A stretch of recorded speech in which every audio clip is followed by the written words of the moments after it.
hello. Guys, happy middle of your week. Hello and welcome. Lovely to have you. What's going on, you gorgeous people? Allow me, Mikey, in a grey shirt, lightly? A scanner lightly. To say hello to you gorgeous people and wish you well from our UK HQ, my non-custom built 2-story, 1-room office for art content. What is good, you gorgeous people? Hello and much love and welcome to Pixie Wink Wonk. Pixie, thank you so much, Pixie. Dude, you're so fucking dope. Pixie gave me a code to 7 days to die, and I finally activated the code for 7 days to die. She gave it to me fucking ages ago. Pixie, thank you so much. I really appreciate that. Is it? Fuck, I think somebody, I think Bachuga, but I might be wrong, also gave me a code to a game, which I will try out. If you send me a game, I will play it. Thank you so much. So, Pixie, you play 7 Days to Die, right?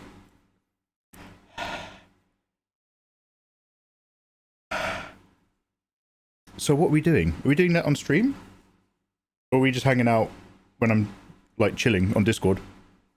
Also, hello, Tutor Ramo for the early lurk. Tutor Ramo! Lovely to have you.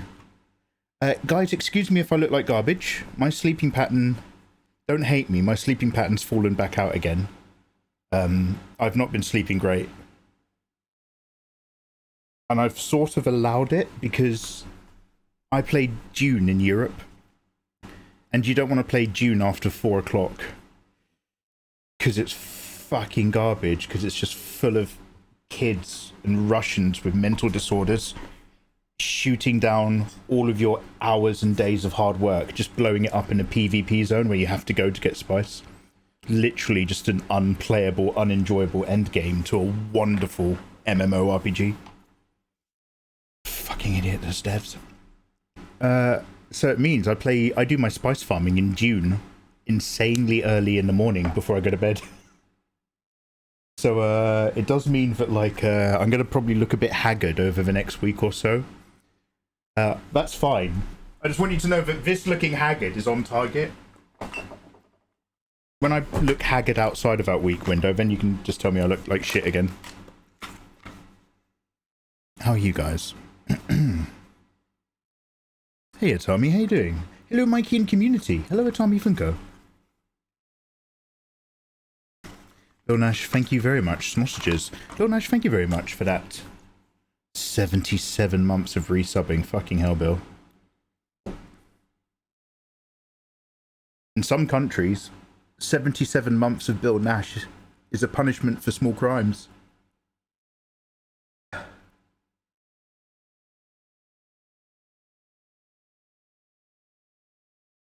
Right, just putting in my serum for Eva. Chameleon S came into my stream the other day. It was just like, you look like you're gonna cry. We were just like literally just having a low energy chill out. We were just playing Resident Evil. Nothing was wrong. She just came in really hot. Why'd you look like you're about to burst into tears? I was like, oh, damn.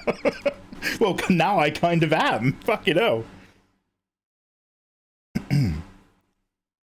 Today's game plan, guys. Drawing. Draw! Nanapion, lovely to see you. P-Pistols, how you doing? Tea time with Taryn. Lovely to have you here. Taryn, your name ever so slightly sounds like the word tariff. And I want you to know that I'm a mature adult who separates my emotions between you, a gorgeous, lovely art streamer, and having to pay high tariffs on import duty, something I fucking despise and hate. But I want you to know I have to put up an emotional wall to make sure that I treat you the way you deserve to be treated. Carolison, how you doing? P-Pistols, hey P-Pistols. I need to rewatch Chappie. Oh, did you see it in a Cyberpunk intro? Chappie is like Chappie literally is... Wait, tell me if I'm wrong, guys. Tell me if I'm wrong. Chappie is a stealth remake of Short Circuit, isn't it? Happy Sunday to you, Mikey. Happy Sunday to you, P-Pistols. Now, I have my days in order. I had a stressful couple weeks and I might have actually lost a day. Let's not dwell on that. Sorry, my lights are so fucking bright. One sec, I set them to purple, I thought.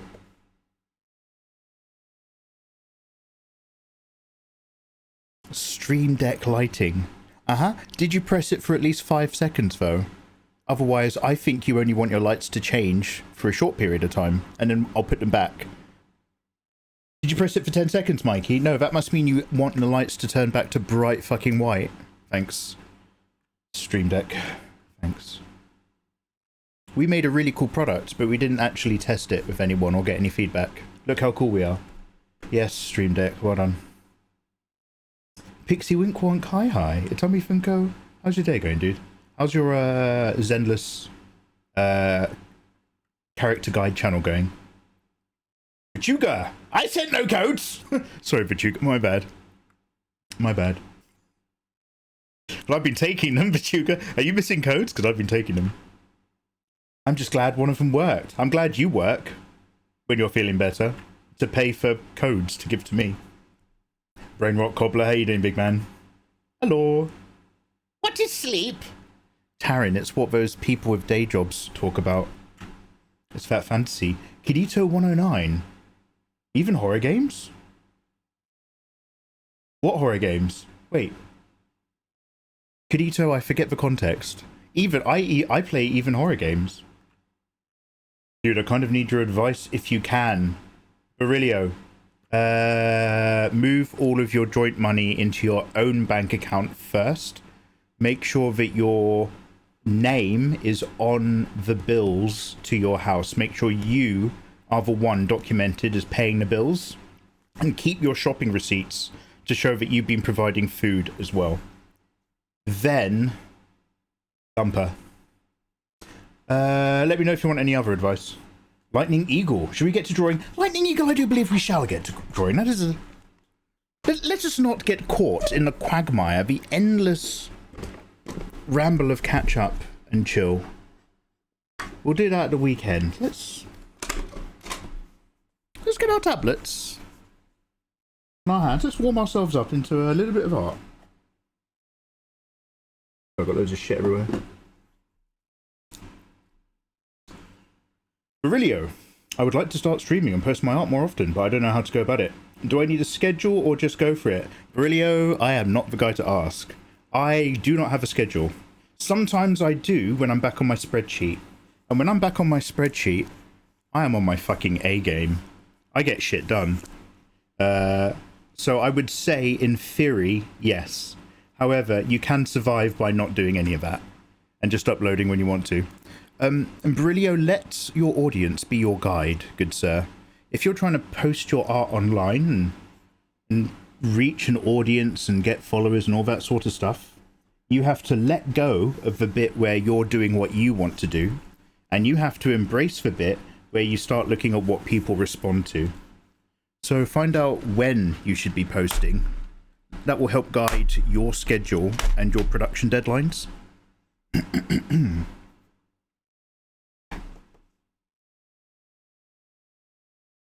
Hey guys, my friends call me Tar or T. Tar very much, or T. You're like the fantasy woman, Taryn. Holy shit. You can call me T if it causes less PTSD. Tar, love. Tar very much. Can I have a flake in that, please? Oh, tar very much. Short Circuit is Stealth Jappy. Bicentennial Man. I've not watched Bicentennial Man. I thought that was the film where Peter Pan slowly turns himself into a robot, and then the robot asks for human rights, and then it gets sad and it dies. Spoiler alert. Is that what Bicentennial Man is? Is he not a human in the beginning? Is he always a robot? Holographic engine hating. Holographic engine's just like, I'm not even a robot, I'm just a hologram. Which is amazing, because that's literally the subplot of relationships in Blade Runner 2049. It's a not real man in a relationship with an even less real woman. And it's lovely until until you get out the bow and arrow and you fire an arrow at Guinevere in Dark Souls 1. Until the bubble is burst, it's lovely. But then he gets a bit of a reality check, and actually it's a miserable corporate nightmare. But enough about Twitter. Reiku, how you doing? Oh, you play any games sent to you? Oh, Kidito, yeah. Or even horror games. In fact, Kidito, I only play horror games on stream. Because I used to be made out of steel. I could look at, like, war crimes on unfiltered internet in the 90s and be like, oh, okay, anyway, I'll go play GoldenEye and have dinner. Now there'll be like a moment in a movie where a puppy has a limp and I'm just like, he's trying so hard. It will be a kind world if we're kind in it. And I get really like, it really gets to me really easily. So like back in the day, man, actually back in the day I was still a bit scared of horror films, but now I can't fucking play horror games on my own. They scare the shit out of me. I was gonna tell Pixie, but I didn't want to sound ungrateful. But I turned on 7 Days to Die last night when the code worked, and it like wanted to connect to Discord and make a server or something. So I was like, skip that. Let me just see what the game's like. And yeah, let's open Photoshop.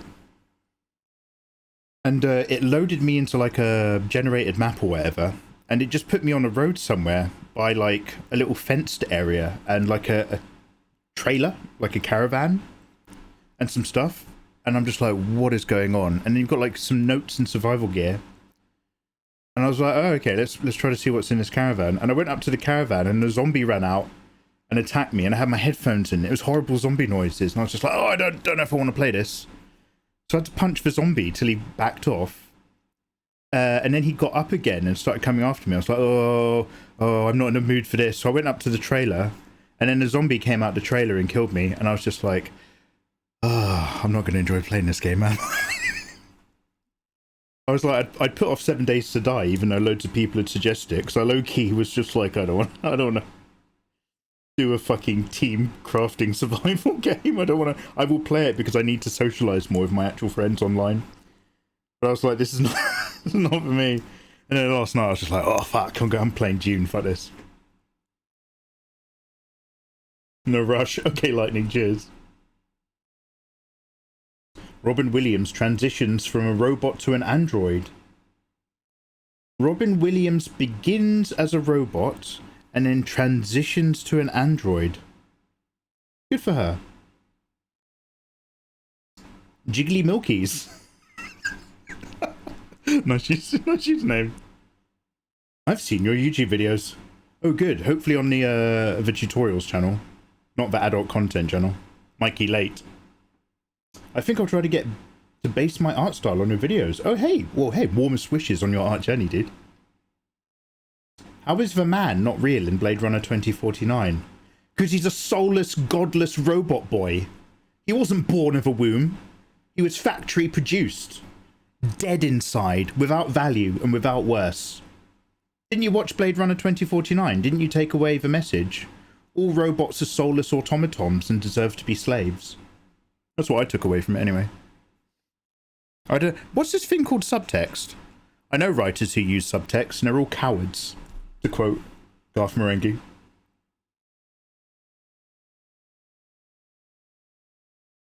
You like plenty of other factory-produced things, Mikey. Yeah, but I don't give them human rights and try to treat them as equals.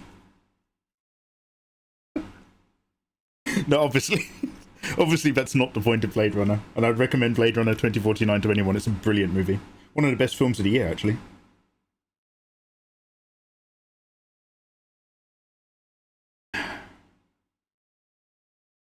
There's my favourite French robot, Marek Gildane. Okay. Bear with, just opening some folders. So, we're doing some Delicious in Dungeon fan art.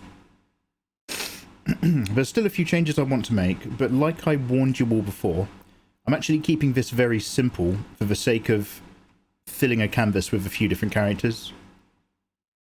I'm trying to keep it closer to the anime than like an actual art piece. That said, it's still got a slightly... It's got like a weird box art feeling. I don't know how to say it. I'll show you in a sec. I don't dislike it, but it's still a bit softer than I thought it was going to be, which again is not an issue. Just rub my back and tell me I'm really sexy for 5 minutes and I'll be fine. Alright, let's go. Delicious and Dungeon. Sorry to bring up some reference. I'm amazed you didn't do the Elf Girl. So, towards the end of Season 1, Delicious and Dungeon, a load of elves come over from, like, the elf country or whatever.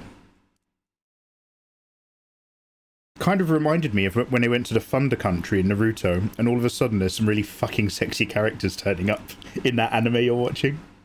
So this possibly won't be the last Delicious and Dungeon fan art we do, I'm sure. But for the moment, I just want to get these pieces out and I want to feel good about them.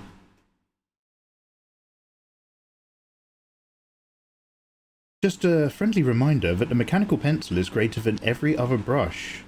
Rye Deluxe. The feel of a mechanical pencil over a sketchbook page is a wonderful delight.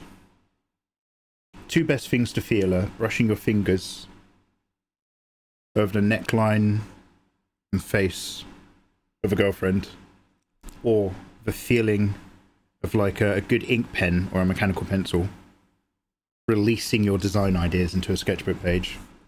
That's pretty much where it's at.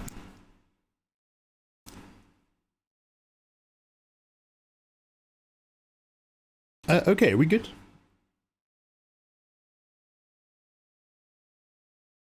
Wonderful. So, we need to just adjust a few things.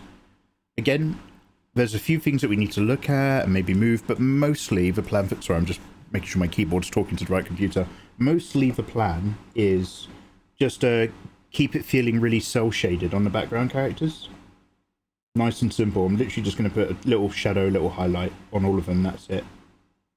However, we have to do that by layer, and also... I don't know if I want to play around with her eyes a little bit. But I do want to say that we did the background, I drew the background in Clip Studio Paint before importing it into Photoshop and then colouring it and painting it. I just want to say that this background took all fucking day. I did not do this for Smart Way. The Smart Way would be like to have painted 3 by 3 of these floor tiles and then mapped it into a 3D environment, like then mapped it to a plane and then used Clip Studio Paint to build everything else. I did the line art and then was going in here and I was like adding all these fucking dots and things. Mate, all fucking day I was. Excuse my language, by the way. I don't usually swear so much. I'm just really happy to be here. How's learning Clip Studio Paint? So, Clip Studio Paint is probably, based on my very small amount of experience, a vastly superior illustrating program. Clip Studio Paint has a lot of things that should be a little bit more immediately accessible. I want to take this and I want to map it onto this surface or this plane. And in Photoshop, you can sort of take a thing, give it that mapping instruction, and then click on the plane, and it goes blip. In Clip Studio Paint, that is like a 12-step process. It's just like a little bit more complicated than I think it should have to be. But Clip Studio Paint has so many features, you have to go through so many menus and windows to get to them. So far, I like it, but I'm still going to have to learn it a lot more. So, first thing is a really minor thing. I flatten the background layer to mess around with its values. Very cool, way to go. But I've got, oh heck! Kidito109, thank you so much for subscribing with Prime.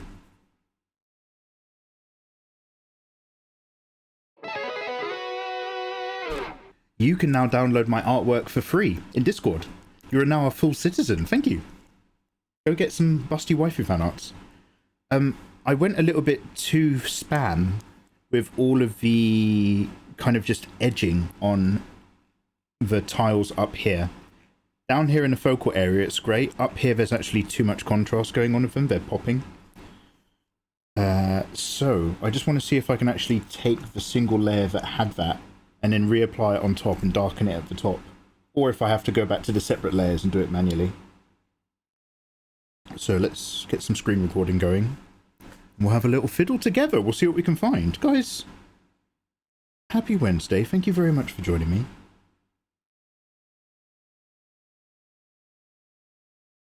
I think the background came out great. I think you came out great, to be honest. I hope your parents are proud of you.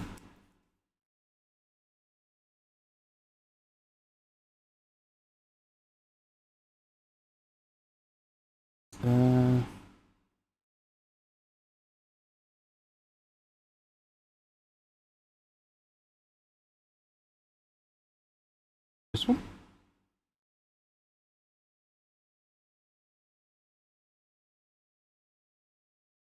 Alright, so I was really faffing of line art layers.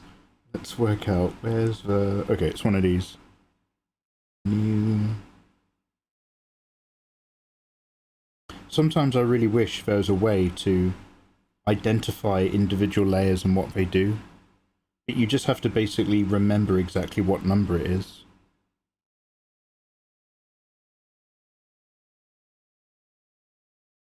Okay, it's not these ones. Yeah, maybe it's over here. Ah, got it. Perfect. Layer 132. It's exactly what I thought it was. So we're going to go back up here, turn this back on.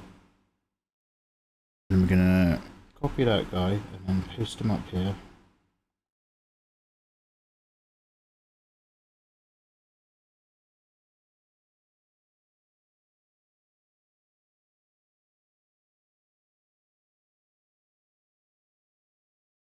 Now, what we're going to do is we're going to erase all of this bit. This bit's fine.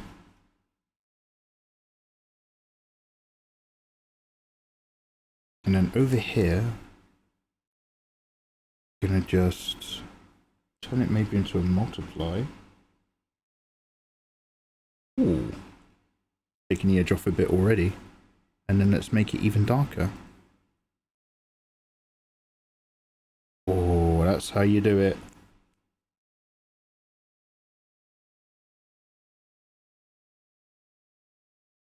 Brilliant.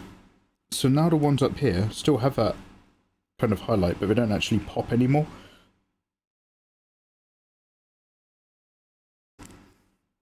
Probably even come back on that a little bit.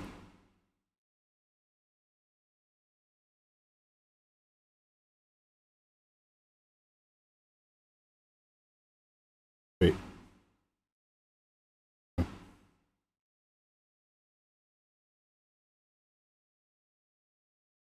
Sweet. And then let's soft erase. Just blend that change in a little bit.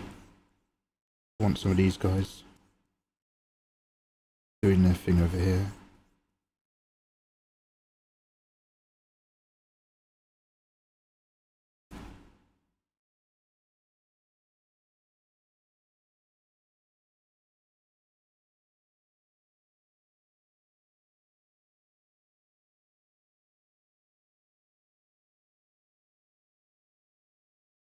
Sweet, okay. That's crazy good. I hate backgrounds. You're really cooking. Oh shit, thank you so much. Oh, cheers, dude. I mean, I had a direct reference image. That's what helped. Maybe we could get AI to track your layers. Sending a shiver down my spine, Bill. I'd rather you just popped an ice cube up my bum. Let's be honest. Who really renames all of the layers? People who need their hard drives looked at by the police. Or rename a group. Nothing else. Nothing else, Your Honor. I group them and click them. Hey man, well look, I'm not here to kink shame, so far be it for me to have an opinion on people's weird, disgusting habits. So let's go over here. Let's open this ref. I've got some little character images from the anime. Let's do a little test run with our gentleman Chilchuck. After some other nudging.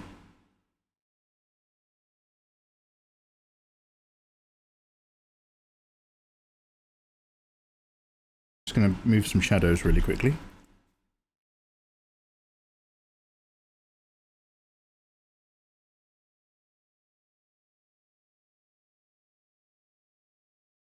Let's dupe that.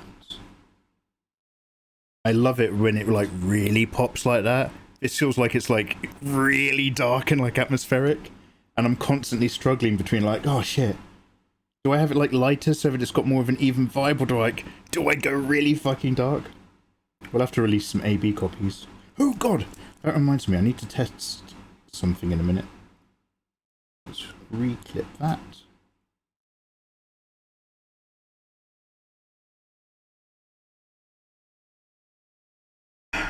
I label folders, not layers.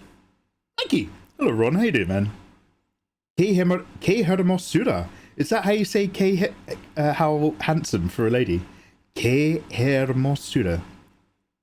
De arte, bro. Salve, Ron Haddad. Gracias para él. ¿Quieres?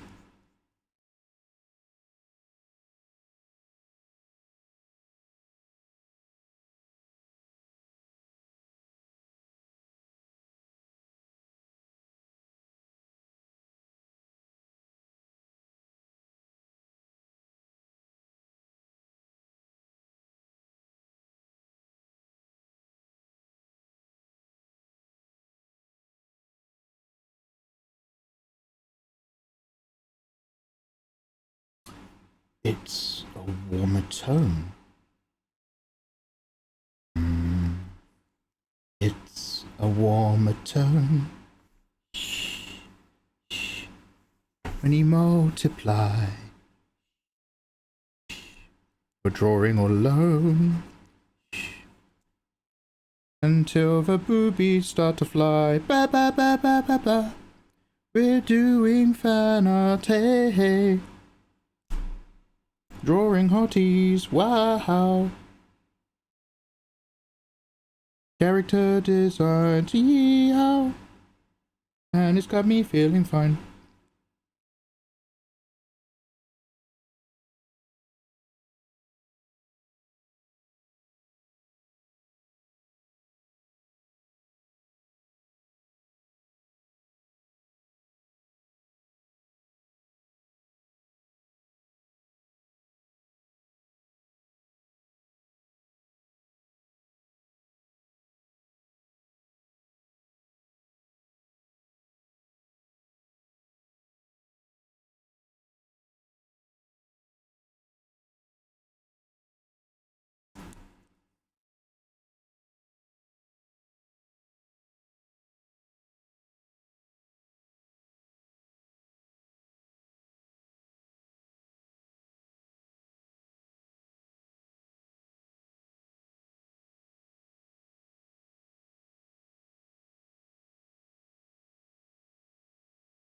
I hate it when you start using a relatively large brush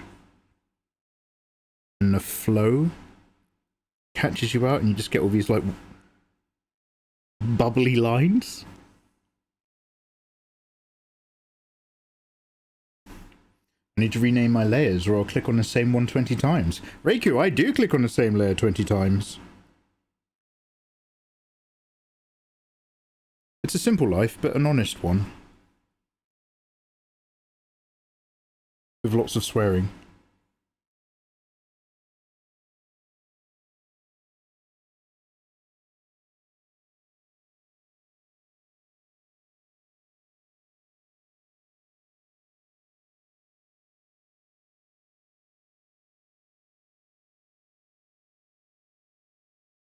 Hey, Simper. They're looking bigger than I remember from the series. Wrong! I might make them a little bit smaller.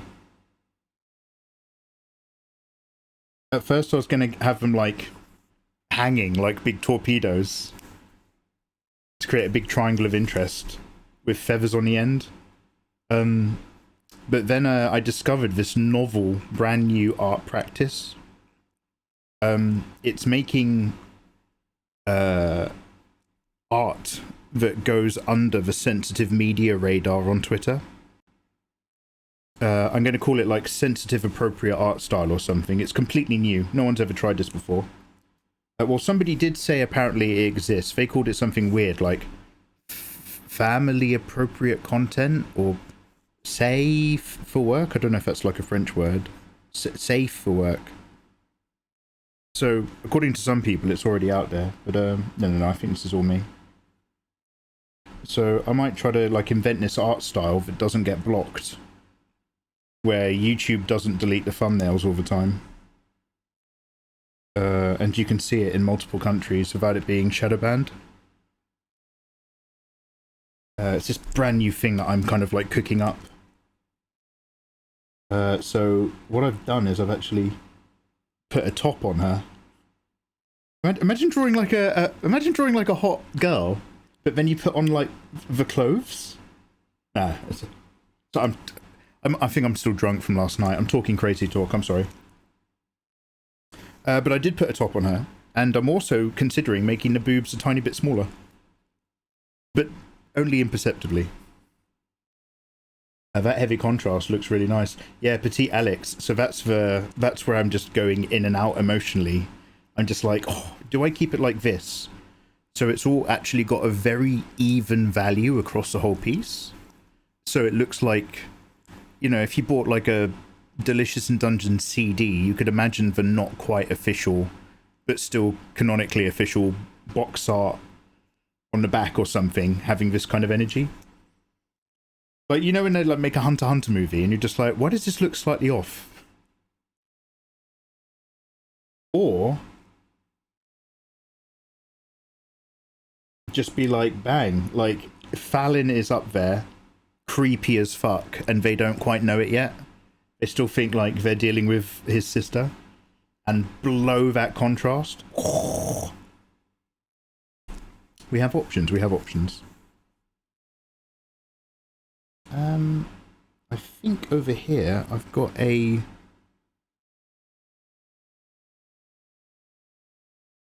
layer misbehaving now. Yeah, I had a slight tonal shift.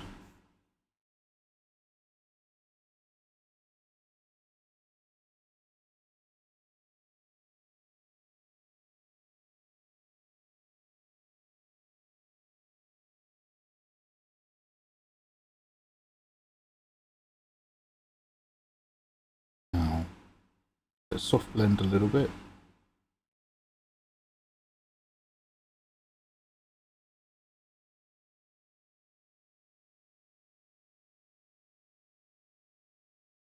Mikey sold out to the families. I've sold out to big family. Mate, big family interests always come first. I'm a shill. You could always do two versions. I could beefy. Sometimes I do. The cheek action being what separates her, having the two spines, is wild.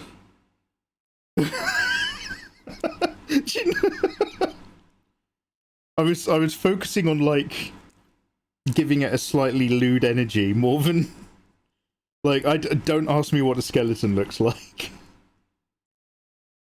but I am here for it. But you bring up a good point.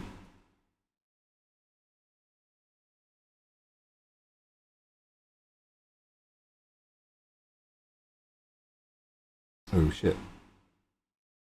Oh shit, I should have clipped. One sec.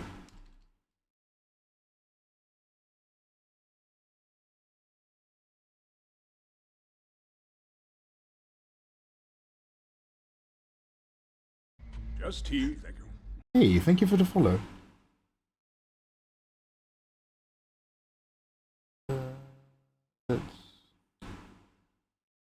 Oh, it's automatically clipped. Wonderful. Actually, do you know what? Let me just go post in Discord really quickly as well. I forgot to do that. The thing is with posting in Discord is you have to make sure that you... oh, hello, guys.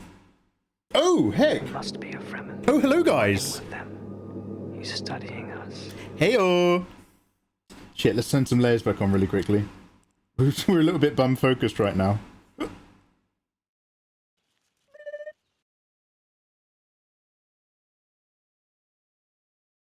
Hello and welcome. One sec, you'll have to bear with me. You've caught me in the middle of like trying to work out what I'm doing, and then I just opened Discord. Hi, I'm back on Twitch. Hi guys, welcome. You gorgeous people. I do believe we just got raided by the fantastic P-Cat. P-Cat is one of my favourites on here. Welcome. Wow, I'm getting a really weird alert that is making everything green in my chat. I've got everything's the first time for Raider. Anyway, guys, welcome on in. Hello and much love to Tommy Two Fins, Flap Flap, Milo Does Art, Hooligoon, Tanu Ul. What's up? How you doing, Tano? Iridine, your name reminds me of Cyberdyne from Cyberdyne Systems from 80s movie. Marquis Pika Prime. Wow, who's Pika Prime? Glowstrat, Annie Art, Ray Blue, P-Cat herself. P-Cat, how you doing, dude? Lovely to see you. Welcome on in. Slime 8. Welcome. Yeah, Vexo, Rusty Tincana Mints.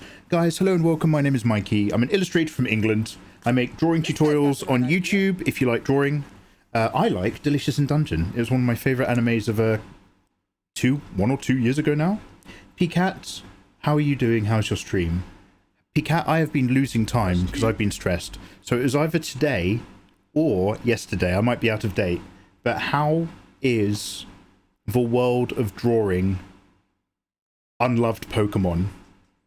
Were you drawing like, I don't know if it was like a late generation, but it was like, what's Zoltorb? Is that a word? Is that a, if I say Zoltorb, does that mean anything? It's like the magnet eyeball.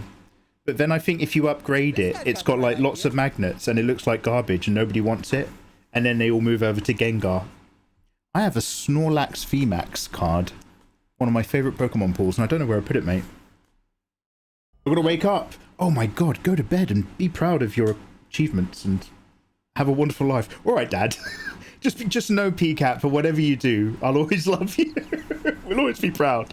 Good night, dude. Good night, dude. Thank you so much for the raid. You gorgeous other people, thank you for all the follows. I've got one of those little lists over here and it's just been going blip blip blip blip. You guys are amazing. You're very handsome. Welcome on in. So we're trying to do Farlin the way I remember Farlin, which is generously. However, we're just moving around some shadows. We're just trying to make it pop. I've tried to emulate the anime by wasting an entire day rendering in the actual environment, only to keep the character design really simple and hopefully cell shade style basic. And so I'm just kind of like trying to hold back my need to render and throw in details and keep it with that basic vibe. Also, if you're new, allow me to show you a gallery of things. A galleria. Of a little snippet of drawn hotties. Warmest wishes to you all. Magnemite. Schleim's just like, how dare you? Magnemite? Yeah, and I'm so sorry for anyone who's into Magnemite. I'm not here to kink shame. And Magnetron. Alright, Beefy. Kids use this website, mate. Careful. No, you're breathtaking. You're all breathtaking. Just you. Oh, that's when Marcial says, whoa, hey, from the anime. Oh, damn. Noble knows. Noble's in deep. Your art is very handsome. Your attitude's very handsome. Dad, do you know what? P-Cat slot is so cool. I was told to tell you to save your art. Oh, yo, thank you. Good shout. Appreciate. So yeah, that's where we are. I hope you're all now caught up with the rigmarole. Oh! He's studying us. Oh! Guys, cheeky doubly, we just got raided by the gorgeous Nancy Art Music. Oh! If you ever want to fall in love with somebody on the internet, super sweet, creative, London-based hottie, Nancy herself. Hi, Nancy. Fuck, I didn't know you were streaming today. Nancy, how's your stream? What have you been working on? What can we share? What can we see? Also, do I have any mods in? I know P-Cat's gone, but anybody at my end who's just like, oh yeah, we did get raided. What's going on? Please do follow P-Cat. She's super entertaining and really fucking cool. And same for Nancy. Let me shout you both with commands. And those commands are exclamation mark shout out. I think that's it. One sec.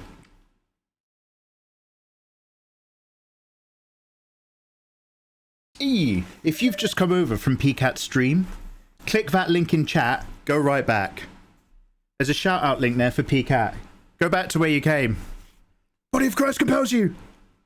Get out. Also, Nancy. Hey Nancy, how's your day? At Nancy Art Music. PCAT's awesome, I highly recommend. Yeah, go check her out. Get out. No. Warmest wishes. And also check out Nancy Art Music. Nancy, what are you doing today, dude? Now, forgive me, before we were so rudely interrupted, I was actually opening Discord to let my community know that I was live. But no, let's just stop what we're doing and say hello to PCAT's community.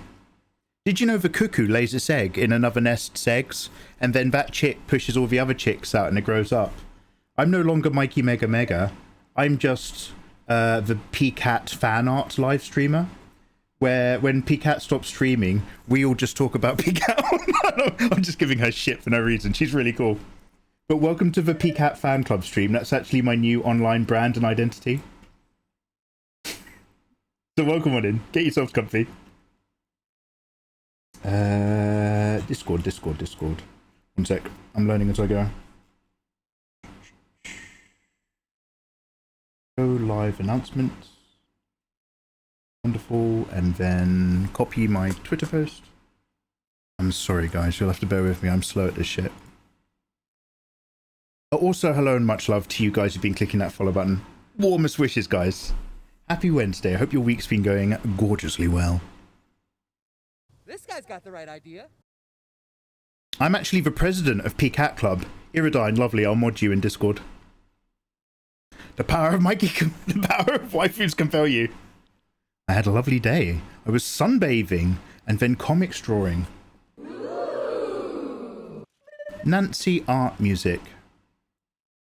You need some sunscreen, and I have a very friendly pair of hands. And I'm just saying that we could solve each other's problems. Man's been live for hours, just telling us now. You can flaunt another one. Yeah. No, yeah, forget that whole, like, building a community. I'll just take PCATs. This is the PCAT hangout zone for when PCAT's not live. Oh my god, copy paste. Anyway, all jokes aside, PCAT is a super dope content creator as well as art streamer, but she completely shares her creative process. She's super verbose and talkative, very entertaining, and you can learn a lot from her kind of learning along with you and stuff. I'd actually genuinely recommend it to anyone.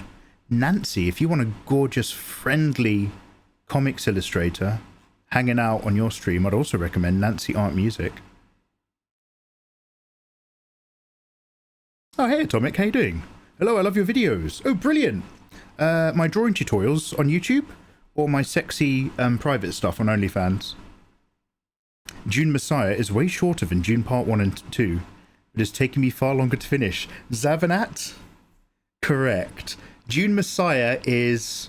June Part 1 and 2 is one of the greatest sci-fi movies ever made. The June book itself is brilliant. June Messiah is taking all of that fun and going, great, I'm really glad you enjoyed that. Here, now deal with the consequences. By the way, it was awful and everything's miserable. June Messiah. And they're turning that one into a film as well. Good luck. Good luck, Denis. I love you. Yo, let's snooze that ad break. Yes, they helped me a lot. Oh, hey, thank you very much for saying, dude. Warmest regards to you. And best of luck to your own art career. Yeah, I always love hearing if they've been of use. We will be making more, just not yet. In Kaito. Farland's been upgraded. Don't blame me, blame that wizard. Hello, in what order should I watch your videos on YouTube? Of the drawing tutorials. Start off with the sexy piano set where I'm holding all the roses in my mouth. No, the tutorials. What order? So start off, if you like...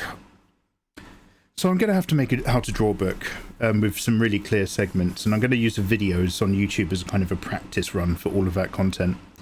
But I do have some videos which are literally like very, very beginning. I'm assuming you've never drawn before, start here.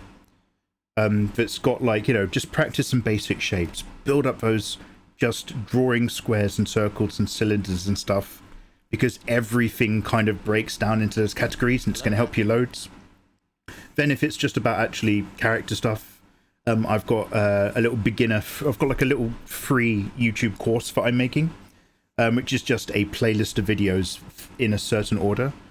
So I've just got about like the basic structure and building blocks of drawing waifus at different angles. The next set of those videos that I'm putting up is going to be about gestures and posing them to make them feel like they're alive. My stuff is always quite beginner orientated, so I'm not going to make a paid how to draw course. I'm going to make a how to draw course, but I'm just going to make it free for you guys on YouTube. All the roses? How many? Sadly, in order to cover up my junk, less than you think. Just some roses. Oh, you mean Dune? Sorry, am I going to say your name correctly? Schneckenhoff. Yeah, so sorry for anyone who's got better pronunciation. I'm not talking about this month of summer. I'm talking about Dune, as in Sand Dune, the sci-fi book, one of the greatest sci-fi books of all time. Pay close attention to the circle tutorial. Oh, do you like my circle trick? Fenrir! No, Fenrir! Fenrir, welcome, Fenrir. I'm literally right now explaining how I'm copying and pasting my Twitter post with Discord open. Right. Shit, the mods are here. Everybody stop having fun, the mods are here. I'm doing it right now, Fenrir. I'm doing the notification. Here we go. Drawing some hungry little guys. On Twitch. Control C. There we go. And copy paste the link. And then copy paste the image. And then at everyone. And then, so the thing is, Fenrir, what I got a load of feedback from like Eva and Ayatollah and Izzy a while ago, and it was like, tell people I'm going live on Twitter much closer to the stream. I used to say I'm doing it in an hour, and they were like, make that a smaller window of time. And then they were like, don't put your go lives in an art stream in Discord until you're actually here in with the art in front of you, because nobody wants to join a just starting screen. And most people don't want to join the first hour when I'm just catching up with chat. Zeitro. Zeitro's like, no. Welcome. I ruined it. Fenrir, talking about ruined. We can basically, Fenrir, I will drop this topic immediately and we can talk about something else. How are you emotionally about telling me what happened in June? Did this fucking happen in Haga? Are you talking about your fucking pyramid? What happened, big man? We got drawing to do tonight, but before I go to bed, I might pop on June and just have a quick look around. There's so many dickheads in PvP that like, I'm probably not, unless like literally all of us are together to have gunship support, I'm probably not going to bring up the Sandcrawler this week. I really don't know. Alright, did I say I was doing something? Oh yeah, the white.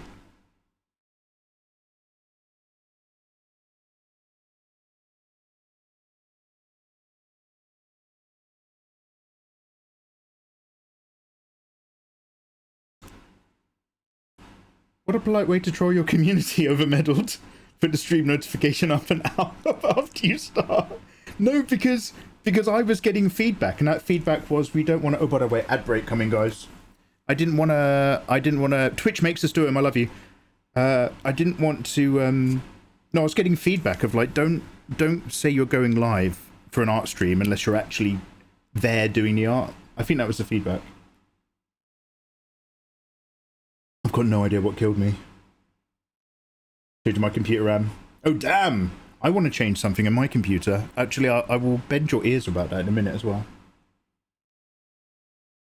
I wish I knew. I thought I logged out in my Haga base. Logged back in after 4 days and came back to a respawn screen.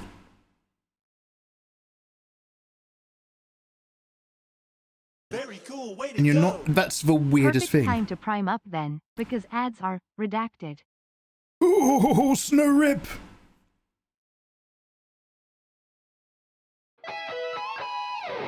Snowrip, you are a full-on citizen again. Thank you so much for the support. Snowrip, you gain the same thing all my gorgeous subscribers gain. Free access to my busty waifu fan art in Discord. Take it! Claim it!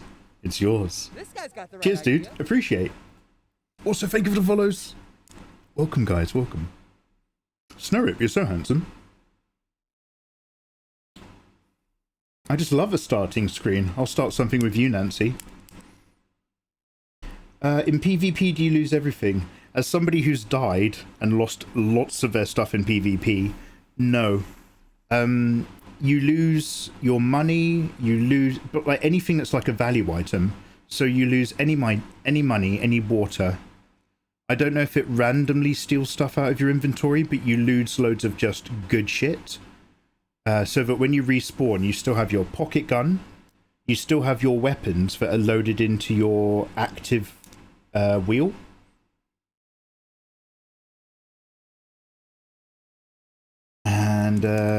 And something else, I can't quite remember what. But that's just insane. Yeah, the pyramid base. That is insane. The pyramid's not even near the sand. There's no worms where we build our bases.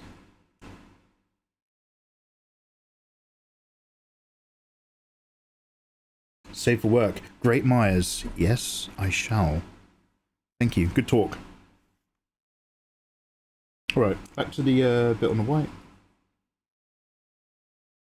I need to get into the habit of, I made a hotkey to pause and unpause my screen recording on OBS. With like the third button that you get on the new Huions. However, I'm not actually in the habit of doing it. It's like posting on Facebook, you're just like, oh, do I really want to go back to doing that? So, back to Farland's bum. Here.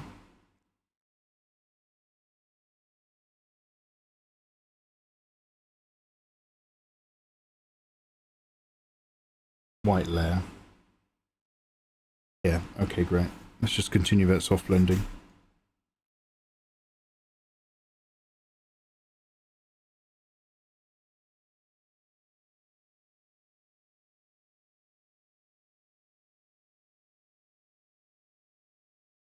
Oh no, I can't clip it, because that would defeat the point, right? Okay. Let's put it under here then.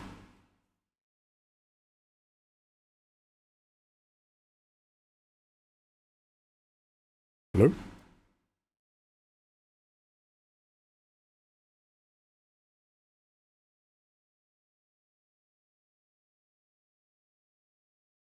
Okay, I don't know exactly why, but for some reason it just means we have to stay on the same base layer.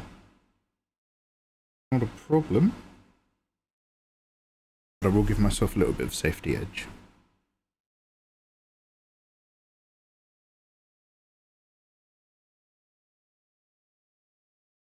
Hello there. Hello. Yo, thank you for the follows, guys. Happy Wednesday. What have you guys been up to? You getting your own artwork done? Are you working on your own creative projects? Been watching any films? Involving robots? Hello there. Don't ask. Why robots? Shh, shh, shh, shh.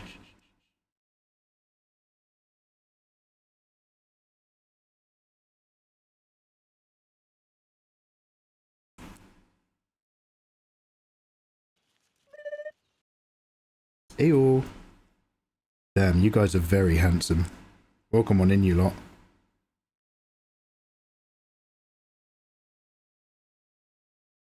Yeah, excuse me, selection tool. Do you wanna sort your life out?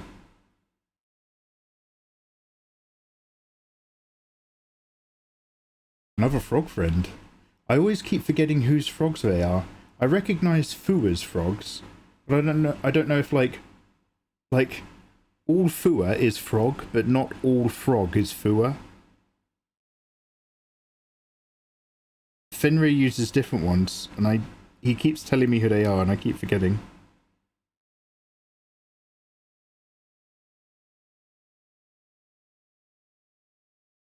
Siltis. Thank you.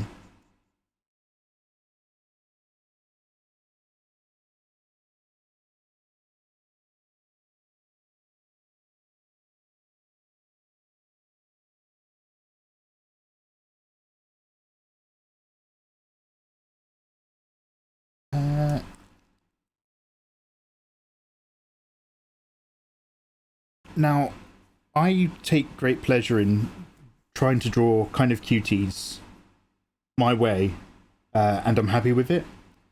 Sometimes in fan arts, I then separately will do my best to try to make the character look like the actual character. And I was happy drawing this character because, like, I did like a test run. Do you guys ever do this? Where basically you have an idea, but you know you haven't quite got the skill at the moment to execute it? So you kind of like just put it in your sketchbook so that you've saved the idea. Or like you do a bad rough, knowing that one day you'll do better. So a really, really long time ago, back when Delicious and Dungeon was out, I was like, I want to draw Farlin at this angle. I want something where we're looking over the back of her chicken chimera vibe, but still getting some boob or something. So I was happy drawing a character the way I want to draw the character, but because I then separately tried to draw relatively realistic or relatively accurate... Let me get rid of that slideshow real quickly. So you can see the full canvas. Because I've tried to draw relatively accurate background characters to how they look in the anime, I'm just like, oh heck, does that then change the necessity of me slightly jigging the hair a bit more and jigging the features a little bit more? I don't know, but we might experiment with having a look on a line up there. Psycha! Yo, hey Psycha! How you doing, you gorgeous thing? Psycha, it's lovely to see you. That's smart. You're smart. All the time, says Skill Please. The catching up part's my favourite part. Reading Dune for the first time is really good. Oh, Extreme Maybe, where are you in Dune so far? Anyone who's reading Dune for the first time is in for such a wonderful ride. Everything I do is bad.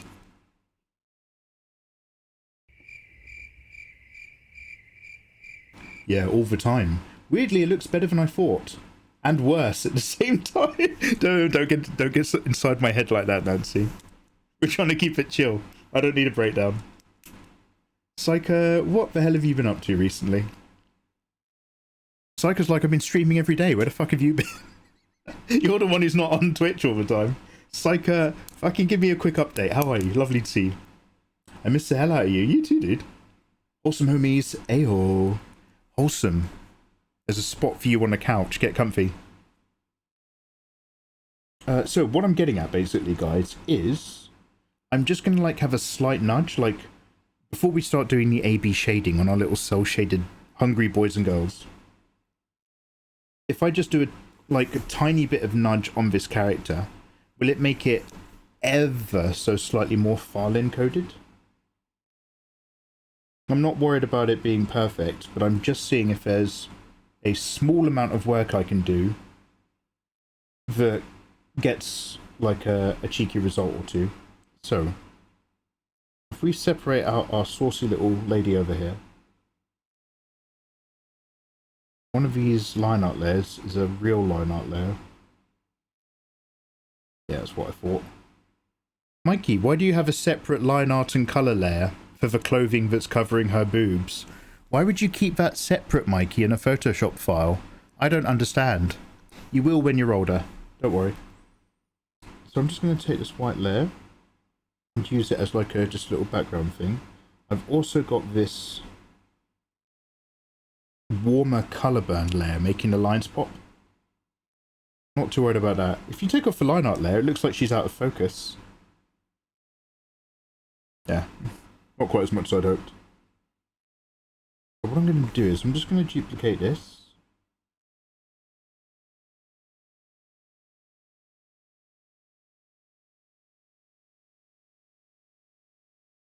This guy's got the right idea. Probably going to actually get some pictures of Farlin really quickly up on my other computer.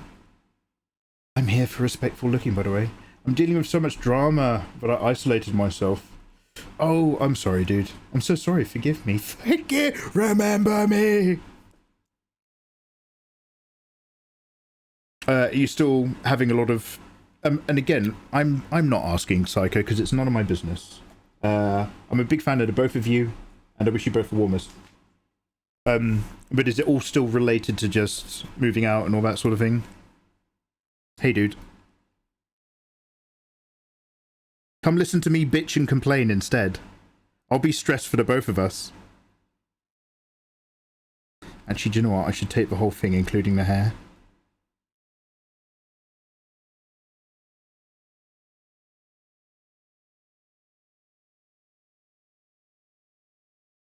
Oh shit, it's my keyboard, not... There we are. That's what I thought. By the way, what's everybody's favourite horror video game? Asking for a friend. I'm the friend. Why would you cover them? That makes no sense. It's for Post-it not. Mikey has the game now. Wait, what? What is stream if you don't have at least one crash out? Taryn earlier is like, what is sleep? And Nancy's like, what is it when you don't have a crash out? It's like, oh, all my streamer friends understand. They understand. Oh, Hex is adorable. What's going on? I'm a zombie girl. Pixie, you a big zombie fanboy? Psycho, that sounds like it fucking sucks. Dead Space. Snow Rip, Dead Space is so good. Look,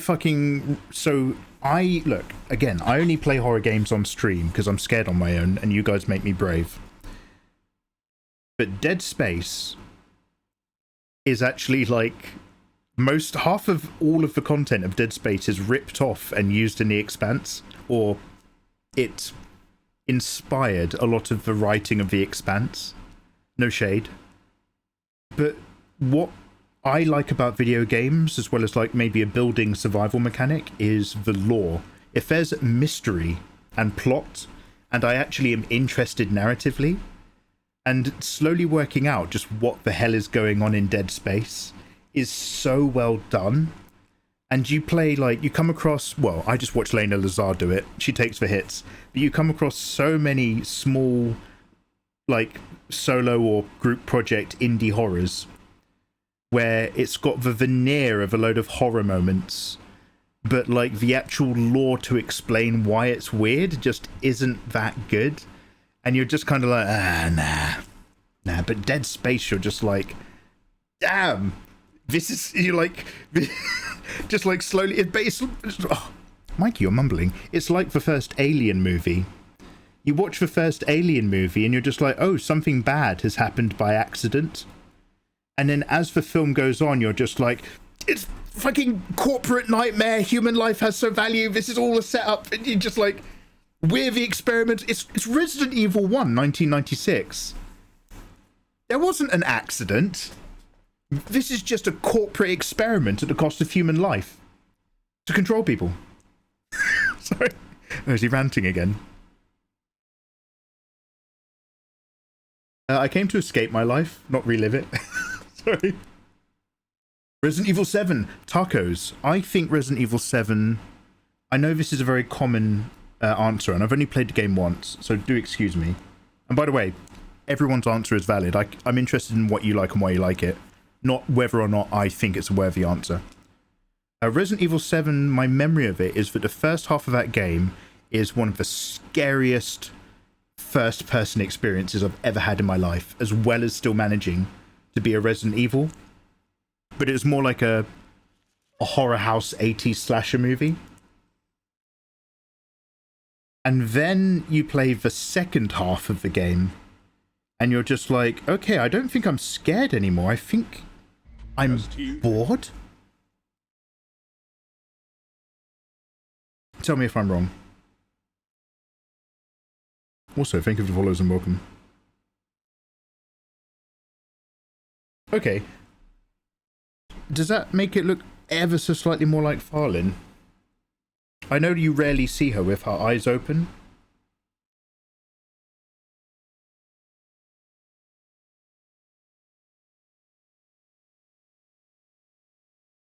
Tilting her head at a weird angle lets you get away with so much. I tried to give her that sort, because like, one of the things I love, I've talked about this before, but one of the things I noticed in a lot of anime is you either get anime with hard edges and hard points, or you get anime that ever so slightly curves and rounds those sharp edges. And Delicious in Dungeon is very much a curvy round anime. And so I'm trying not to let my pointy lifestyle overcome the actual vibe of the character. The Outlast franchise, adorable. Are the other games genuinely worth playing? Outlast 1 is one of the best horror games I've ever played. And ultimately, it's because it was interesting actually working out what was going on. And also, it was short. The worst sin a horror game can make is being too long. If it's too long, you stop being scared, you start getting bored. Outlast does not make that mistake. I'm going to turn off my aircon in a minute.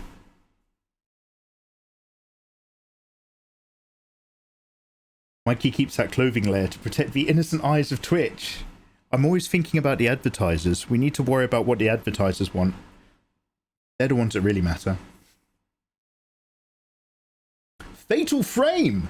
Fatal Frame, Fenrir. Is that a Japanese video game where you're a schoolgirl with a camera in a haunted house? It's not the video game that's Tekken for furries. He's studying us. Oh! Oh, Ricky! Bianca! Ricky! Yo, guys, we just got raided by Haley's. Hi, Haley's raid. Hi. Hello there, guys. Hi, welcome. How you doing? Haley's, look at me. I'm doing art. Are you proud? Haley's gives me shit for gaming. How are you guys doing? You gorgeous, fantastic people. I hope you've been having a lovely time over at Ricky's stream. Ricky, what were you up to? Was it amazing D&D portrait art? Or BG3 portrait art? Is there anything that we can share? Oh my god, Nancy, are you still here? Nancy, is there anything that we can share of yours? Where the fuck? Sorry, Nancy came in and I was just like trying very clumsily to hit on her because she's gorgeous. And I forgot to be like, oh yeah, by the way, do you want to share what you were working on? Also, I'm not at the bottom of chat. I do apologise. Yo, Haley's. Look, if it's the end of your day or your afternoon and you need a wee and to go live your life, we all know. Don't worry. Otherwise, hi. Lovely to see you, dude. How you been getting on? Are you still on that absolute commission grind at the moment, mate? Lovely to see you. If it's too long, I get scared. If it's... I just get excited. Just use lube. Just have a safe conversation first. Dead Space was Mikey had a mental breakdown due to technical issues. That's the Dead Space remake. That's a different conversation. That was like, because I know we're in generation 3 of me complaining about my streaming PC, but that was peak, I'm going to have to buy a new PC, like, part of my life. That was the, I'm gonna have to buy a separate gaming PC if I still want to do the thing I enjoy doing. Otherwise, I'm going to fucking kill someone. That one made me rage quit due to my heart. I couldn't handle it. Ooh, Dead Space is wild freaky. Wishing you peace. Aye. Dead Space 1 and 2 were bangers, then Dead Space 3 tossed it all into a trash because of EA. Dead Space 2 makes me a little bit car sick because of the camera and all the angles. But I enjoy Dead Space 2 very much. Let me bitch whilst I'm making these adjustments. So, not in Dead Space 1, but during the production of Dead Space 2, the studio used audio equipment provided by an audio group called Deity Microphones. Deity Microphones are cunts. They are Scumbags. Well, what's Mikey got against the brand? Doesn't he want to get commissions and stuff and work with stuff? When I was a nobody YouTuber with like, 6,000 people hanging out on my channel, I made a Dead Space 1 scare compilation. So it's just me screaming. Deity Microphones, without asking, started an advert campaign online. So this is adverts on Instagram, on their Facebook, all over social media. And it was like, this is the sound of Deity Microphones. This is the power of Deity Microphones. So they were using it to advertise their product. And they just stole my Scream compilation. So it was just me in their advert screaming at Dead Space. And in the advert, they pretended I was playing Dead Space 2 and that I was using Deity products because they'd worked on Dead Space 2 and they were used in the making of the Foley and stuff. So I was like, oh, wow, motherfuckers. They're both like misadvertising their product with footage that's not their product and ripping me off. I only found out about it because like one of like our old school followers is like, yo, are you working with these guys? They've used your video. I've just seen it. And Deity Microphones, I contacted them through all the normal channels, all the marketing channels. I was like, what's going on? You've ripped off my video. They completely ignored me until I started spamming every single post on their Facebook page. And then eventually one of their marketing team got back to me and told me it was no big deal. No biggie. They were just like, we could send you some products or something as a make nice, but really it's no biggie. I was like, you fucking telling me it's no biggie that you're ripping off my content for your sales product advertising across social media? So I swore to myself on that day, little 6,000 subscriber Mikey Mega, I made an oath. And that oath was to get 1 million subscribers on YouTube, so that when I do my 1 million subscriber thank you video, instead of me crying like Jazza and talking about how I grew up poor and it means so much to me that I get to make art and all that sort of stuff and I'm so sad, please give me another Copic Morocco sponsorship, instead of being like, oh, thank you so much, you don't know how difficult it was growing up. Instead, I'm going to be like, thank you very much for 1 million subscribers. Let me tell you why I fucking hate Deity Microphones. Fuck Deity Microphones. That's going to be my whole video. Anyway, we actually hit 1 million subscribers ages ago. Thank you so much. I promise to make that video soon. All right, so back on topic. Jimkin! Lady Lauren Green, how you doing? Chicken. Do you guys remember Tekken Force in Tekken 3 on the PS1? Alien Isolation, Chameleon S, is another great example. Alien Isolation. Yes, Mikey, you going to do more words? Alien Isolation is one of the most shining examples of that one problem. I love everything about Alien Isolation. The aesthetics, the feeling, the accuracy to the film, the accuracy to the universe itself, the fact that you realize that what's happened as you're playing the game has actually updated while you're playing the game. Like, you land on the station and it's clearly gone to absolute toss. And then whilst you're there, the information gets back to Wayland Yutani, who then actually buy out the station last minute and reset all the robots. And you don't even realize what's going on until you find out later. All of that is fantastic. Running away and being scared of the alien. Thrilling. Terrifying. Shortened my lifespan. And then the game keeps going. And the game keeps going.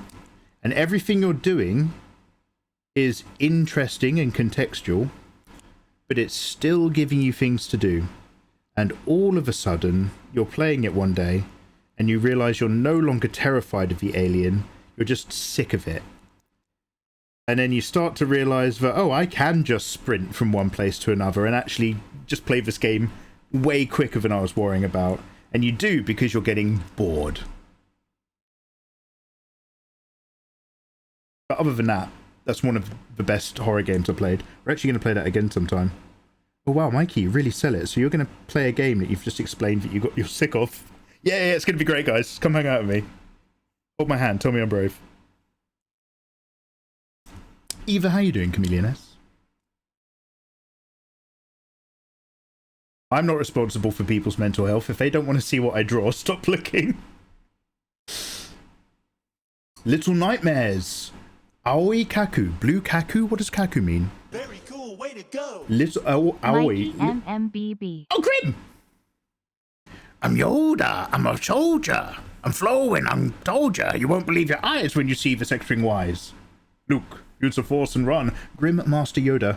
Go and download your busty waifu fan art rewards in Discord. It's yours. Claim it. Thank you so much for the resub, dude. Damn! Welcome, welcome. Also, thanks for the follows, guys. Now, can we talk to Ricky, finally? I'm so sorry, I got sidetracked. You can find Haley's on the below link, haleys.card with 2 R's, .co. Go check her out. Also, she's just like, oh, he's talking about Alien Isolation again, I'm off. Everyone, can we get another shouty for Haley's, please? Grimmaster Yoda, I hope life is good. Tag me, I'll watch, like, and comment. Oh, yeah.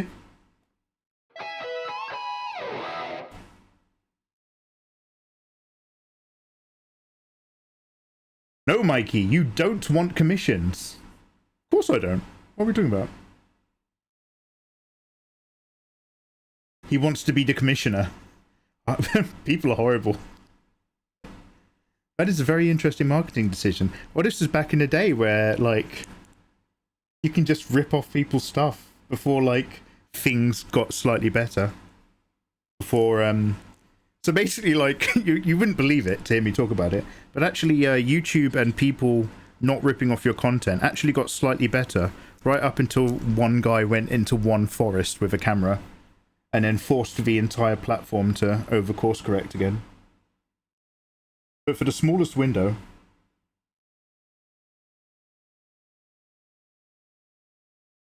Yeah, let me just... I'm going to repaint these in.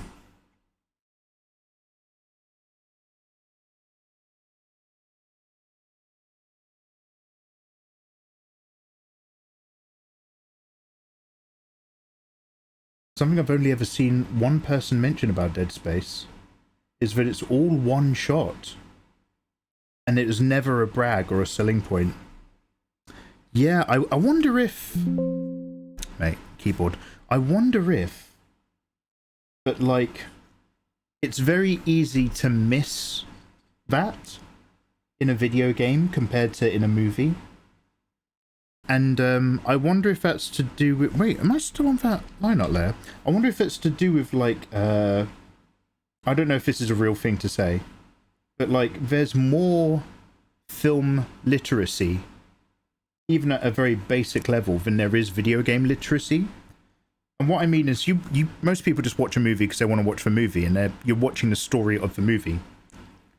But we are aware that movies are made often with people running around with cameras, and those require setup times and lighting and shots and scenes. And so when you see like a single take movie, you're just like, okay, wild. This means people have to get things right, or if people do flub something, they have to keep rolling and work around it to make it work. Whereas in a video game, you can just forget that, oh, heck, do you know what? That has been one entire contiguous experience this whole time. So, the reason why I'll say that you're wrong is because every time you get onto the train, is there not a loading screen? Fuck, maybe you're right, maybe you're right. In Dead Space 1, when you get on the train, there's no cutscene to show the train leaving. There's no cutscene to show the train pulling in, is there? It's just you inside the train the whole time, whilst the next level loads back in. Oh shit, maybe that, yeah, maybe that is brilliant. First time I played it, I got against the first zombie, freaked out, and when it continued to shamble forth, after I'd shot its head off, and then later there's actually immortal stuff. Wait, what? Oh, God, you're still talking about RE7? Sorry, my keyboard again. Let me just, so embarrassing. Which layer's got the eye stuff?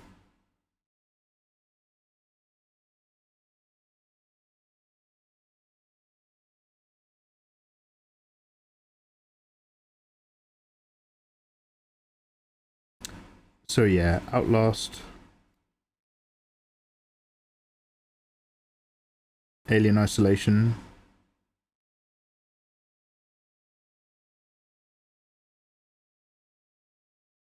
RE stuff in general. Yeah, yeah. I played Dead Space 2 when I was 8.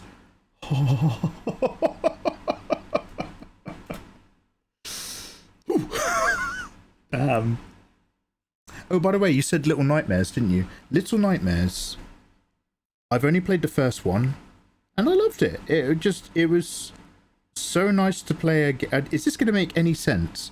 It was so nice to play a stylized horror game with a really particular horror aesthetic without it feeling like a Tim Burton project. Tim Burton did a lot of good back in the 90s, and because of that good, we then let him get away with doing a lot of bad. This guy's got the right idea. But Little Nightmares 1 was just such a vibe.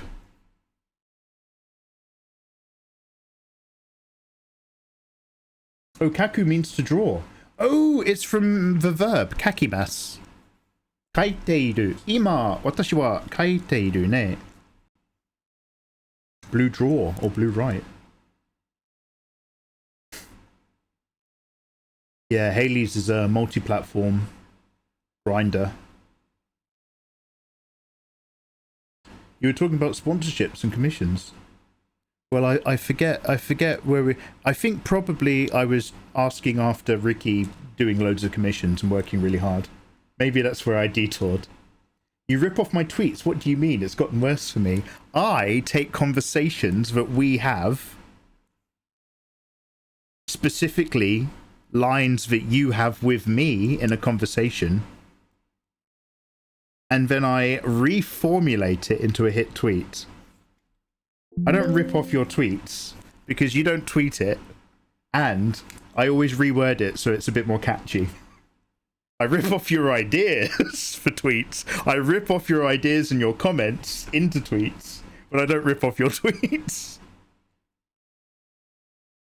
I'm stealing your potatoes, Ayatollah, but I'm still boiling them in my pot.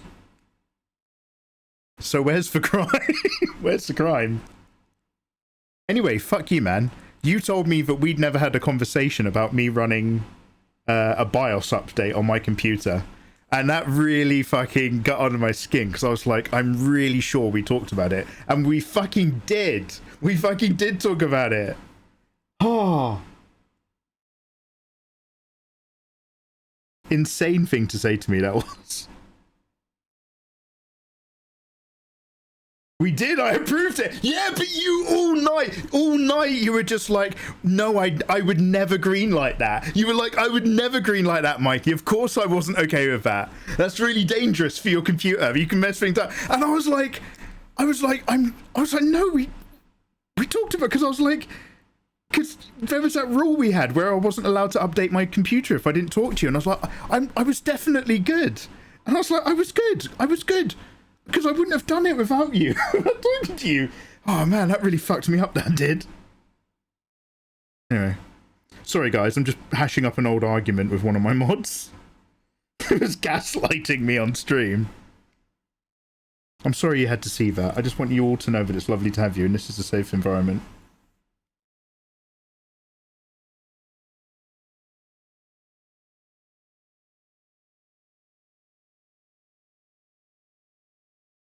Brutal.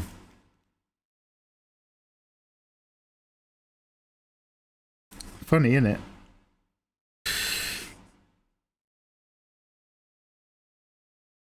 So, Mikey is AI. Wait, why would you say that? Eva! Oh no. I specifically meant Dead Space 1 and my experience with it. And that was a core memory. So what's going on now? There have been a number of love letter video games to early Resident Evil, which is great because I actually really enjoy the kind of pace and scares of early Resident Evil games. And I know that, like, wasn't there another one that was made by just one dude that came out recently? That's kind of a Resident Evil Silent Hill mashup. And it's like a one-man project, so it's pretty indie. Mikey, you need more serious people around you. Eva, would you get serious with me?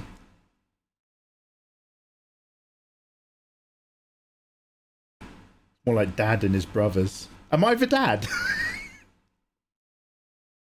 You steal my ideas for tweets. I've slowly gaslit you over all the minor details in your life with slight modifications to make you constantly doubt yourself. We are not the same. Ayatollah's deeply, darkly insidious long game. That man is nobody's friend. Fucking hell. Fucking hell, mate.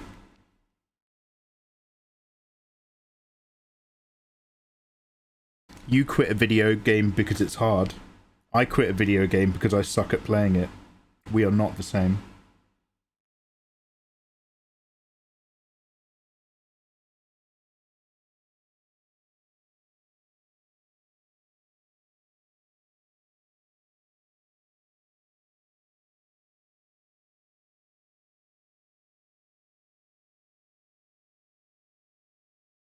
Sorry for faffing around, guys. We just need to do these little adjustments and experiment just in like the focal areas, and the rest is a much easier gambit of things to fill in.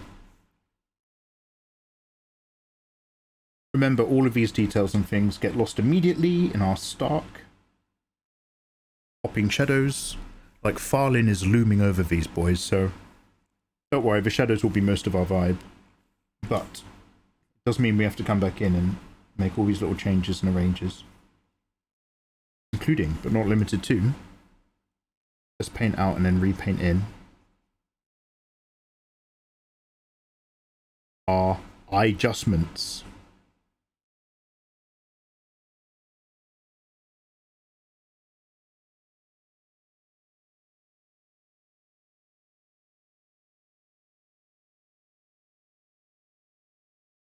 Ooh, my lights are changing. Nathan plays a video because it's hard. You don't know that man. Nathan plays video games because they're hard. You don't know that man. I'm too serious for you. Too serious to handle. Fotis99, hello there. Hey Mikey, hope you're doing good. Yo, same to you, Fotis, what's up? I want to start drawing by my imagination. I think I have potential with a pencil because I...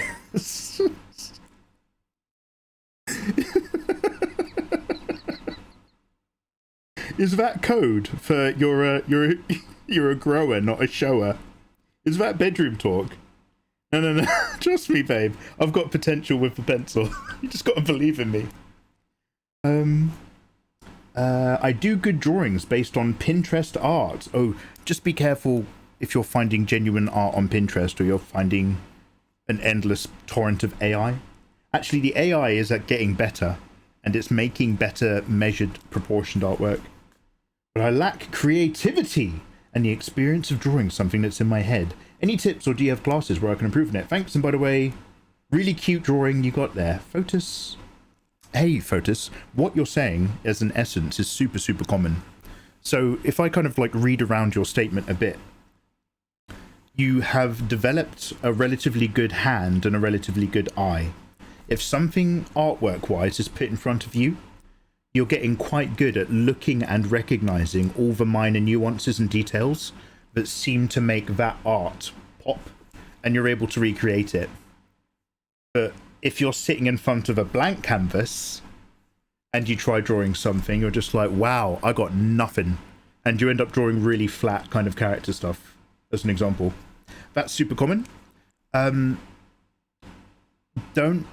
let the idea of drawing from your imagination pigeonhole you into thinking you have to draw from a blank canvas.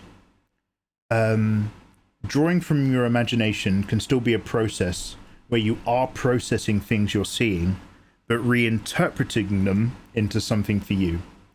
So, for example, I could get like a reference. Say I want to draw something original, but I want to make sure that that quality of art is hitting a certain target. So I might get like a reference image of some really cool like league art or some shit like that.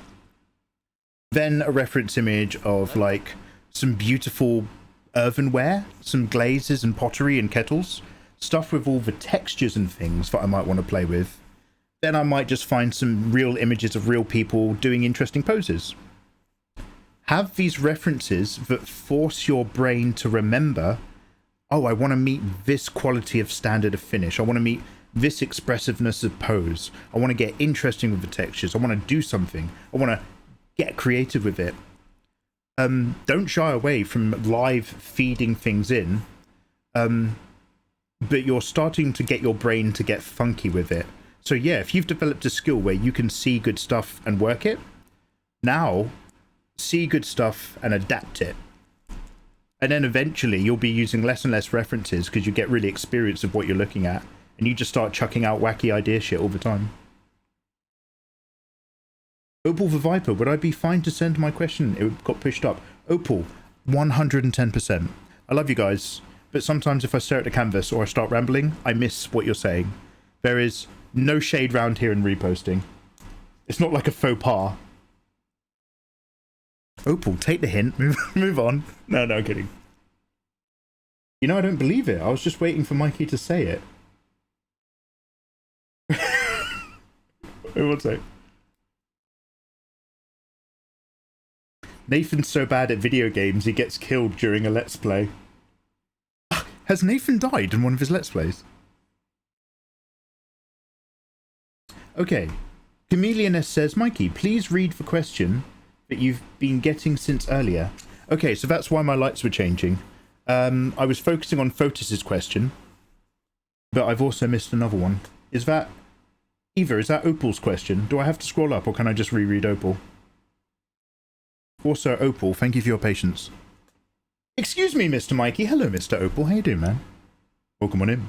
I'm trying to study anatomy, but I find it really hard to draw the pelvic bones.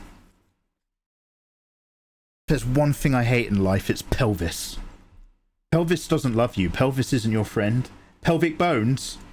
Is there a way for me to draw them that's anatomically accurate yet simple? Simplify the pelvis, or die! Let's talk about the pelvis. Oh, Jesus Christ! What have I done? Hello?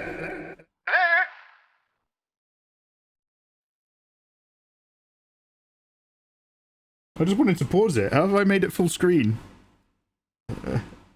Fuck. This is what the pelvis does! Alright? Don't never talk about the pelvis on stream. I thought FLA... Oh! Okay, so I appear to have hotkeyed the pause button with the full screen button. So my pause button is great if I don't have OBS in front. Otherwise it also full screens. Wonderful, we've all learnt together. Now that that's paused, let's talk about your pelvic problems. With my 90-day course, you're going to shred belly fat and increase your libido in the bedroom. It's the Mikey Mega Mega Zinc Supplement Pelvic Floor Plan.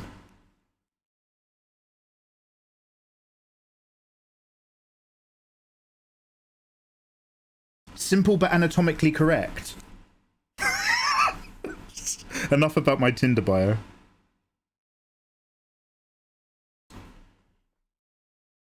L pelvis. This is such gorgeous advice. Well, you're a gorgeous person. I'm trying to study anatomy, but I find it really hard to draw the pelvic bones. Is there a way for me to draw them that's anatomically correct? Yes, simple. Yeah, I mean, what I'm going to tell you is probably quite common for a lot of you guys. But I will specifically talk about what I'd like to call anchor points, i.e. the rock solid bit where we get moving. Also, thank you for the follows. It looks like some of you guys respond really well to a white blank page. A minute ago, we had my art up, and somebody was in my stream and they were just like, it's this guy again. And I was like, what if I cover up my art? And they were just like, oh, I'm following him. Oh, this is 100 times better. Oh, I'll give him a click. Yo, thank you, Stitch and Akimara, who are just like, damn. Now that I don't have to see what he's doing, I'm much happier here. So, The simple bit is the blocking bit. If you've got your... I might even need to warm up a bit because I'm colouring in between the lines. So say that's a human body. Say this is your chest bit, and this is your hips and pelvis bit. If you get really used to drawing your eggs, brilliant, crack on and have your great day. But also it's super great to think about them as rectangles or boxes, because it helps you understand the flow and the thrust. Yeah, you've got an egg, but you've got an egg in a box. And then that helps you go, okay, here's the front of our rib cage, and there we go, down and blah, blah, blah, blah. Same with your pelvis, right? And maybe you're tilting that boy a little bit, giving it some hips don't lie. Old school Shakira.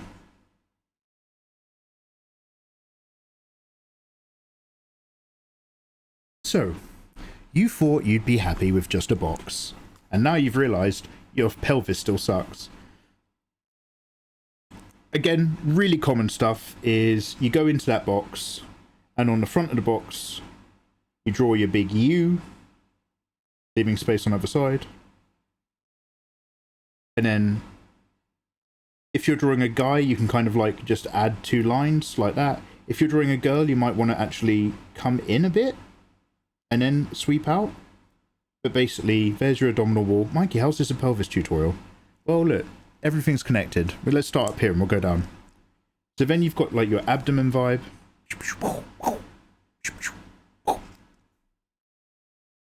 And you can go, okay, lovely. And now I have the chest bit up here, and then we get to go in here a little bit, and then we kind of like catch the light, and then there's like the belly button, and we've got all this stuff going on, and then yep. And then you go around the edge, and then you've got your obliques for a little bit the front, but mostly the side.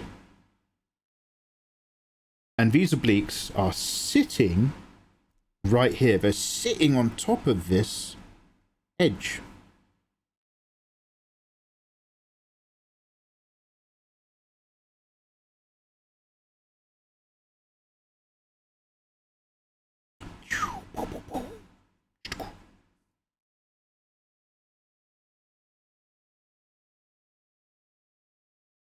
Mikey, how's this going to help me draw the pelvis? Shut up. Sit down. Seeing no work getting done is almost as good as doing no work. The guy who followed was distracted at Farland's Bakery, the bakery zone. Pelvic floor plan. Does it come with a balcony? Yes, Nancy, it's social media appropriate. There'll also be a really cute moment when you're doing like a pose and a dog comes in and licks your face. And then it's trending. What's that female voice that they started putting on the beginning of all TikTok videos for a bit? Trying to do yoga, but my cat is here. Alright, mate.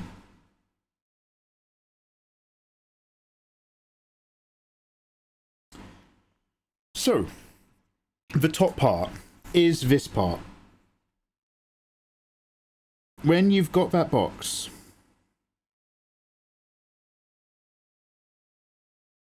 when you're trying to make that top look right, and you've done your U, and then you've come over here, these are your anchor points, specifically right here and right here. If you feel down,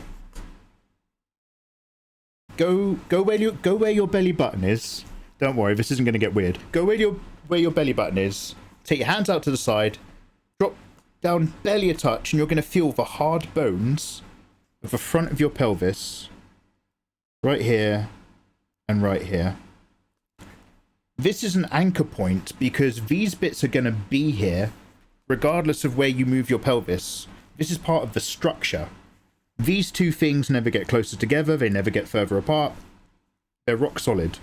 So your obliques tuck in to this bit of bone that's coming up off of here. So you can have people like get a bit big on top if you want. You can draw your bready characters. Remember, when they're really trim, the belly button goes this way. And when they're really big, the belly button goes that way. But that's your first anchor point.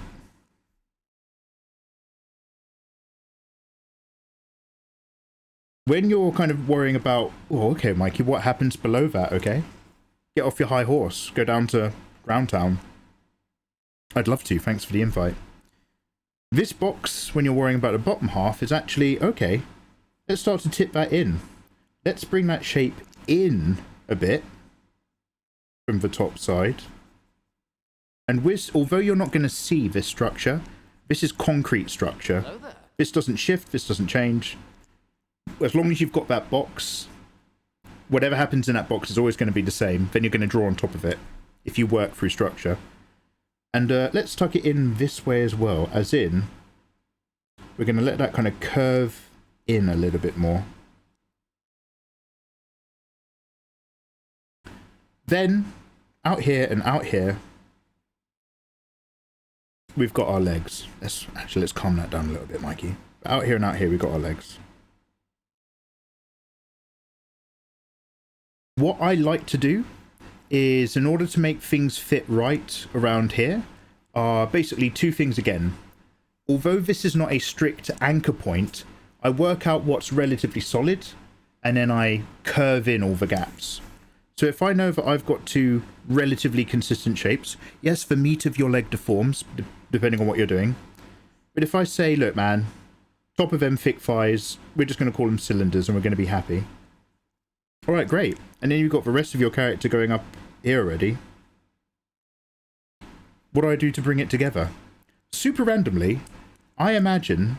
Have you ever guys seen this weird Lego video? Where this guy makes a Lego car... It's a Lego remote control car, and instead of wheels, he gives it like, I want to say balls. It's like yoga balls. So the car has like these big red yoga balls instead, and so like there's a little motor that's like spinning the yoga balls that then act in all directions. So I imagine that car from a Lego video, and so I just imagine that we've got these big fun sphere shapes joining this business. Now these spheres are actually mostly behind, so let's tuck that one in a little bit. And then I go, okay, I'm going to go right up here. Widest part is going to be at the very bottom of the pelvic area, and then I can sweep in. And I can bring this curve right in until we hit the bony area, and depending on how into it you are, you can start to describe that bony area. Just a little bit of a pop before we kind of tuck into the waist. Here it is here. But I start to kind of curve around stuff like that. Now, ideally, let's get a little bit of thigh there and you get that little muscle group going in there, and then you get the underside of the bum down there. Ideally, better than this. But that's kind of what I'm doing in my head. Then, decide what you do and don't want to sharpen up. These construction lines are guidelines, but it's not a prison. It's a guide. So don't be scared to change what you want to change to make it look right. So Mikey, why were you going on about those anchor points? Oh, you were Captain Anchor a minute ago. I thought I was eating some sort of rice pudding advert from the 90s in England. Nobody will understand what I'm talking about. Because these anchor points here are like this nice flat area, but also, how high up am I looking? The bottom area of these anchor points are where the muscles of the front of your leg go. So your quads, which are very, very loosely, don't judge me, a series of problems for a shape like this, all that business meets up here. So again, you want to know about this zone on the hips, because your business around the side is going to stop there. Your business around the tummy is going to tuck there. You're going to get this front flat area. Sometimes people even dip in on really skinny girls, and then they take bikini photos where there's a gap. Anyway, don't worry about it. But that's where all your big boy front leg muscles tuck in as well. So just start with your box. Keep it simple. Tuck it in a little bit. This could be any conversation, couldn't it? Curve it off a little bit at the bottom. It's more of a bucket, whatever you want. Do your abdominal ooh. Spine connects in the back. Don't worry about that. Tummy goes in. curve out of the legs. Be aware of this bit, and everything else will kind of like fit into it. Is what I'd say.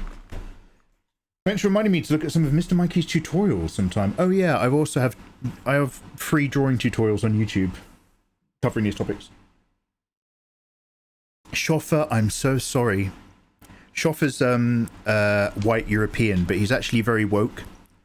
So he gets offended if there's too much white on screen. Schoffer, I'm sorry. Just tea, thank you. Yeah, so just watch my tutorial videos.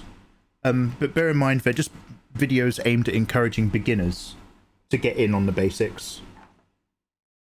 You will find many other people making more advanced, more intricate videos, and I recommend half of them. Just when you watch a video on YouTube, just make sure you're watching a tutorial where somebody wants to teach you something, and not a 5-minute video where somebody wants you to watch something.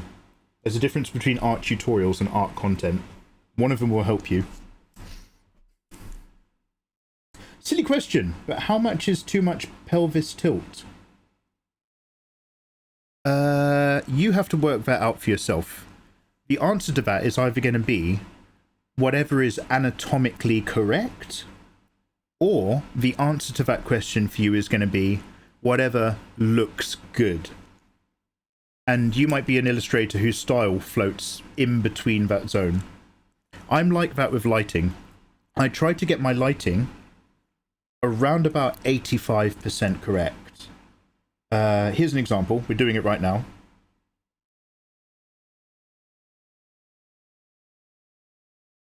I've got a character that's up in the shadows. In the world of Delicious in Dungeon, the actual dungeons just often have an ambient magical light. Also, any damage gets repaired by magical insects. It's a whole thing. So the majority of my lighting will hopefully make sense. But I'm not going to worry about the last 15% if getting the last 15% of lighting details is technically wrong, but still looks good. So just a silly little thing is right here. If I've got her mostly receiving some sort of light from underneath... Sorry, I'm just trying to make sure my mouse is... There we go. And that ambient light is vaguely lighting the middle of the canvas, so it's kind of shooting up towards her, then probably none of that light is actually hitting her chin because of her generous changes by the evil alchemist. I don't even know if any of that light might strike her nose, but I'm still going to put it in there. I'm still going to give her rim light here and there, because it mostly still works and it mostly still makes sense. Even if I really kind of boiled it down, I'd be like, oh, actually, this is more correct. I don't care about more correct after a certain point if the counter to that is looks good. But depending on your style and your interest, that might matter more.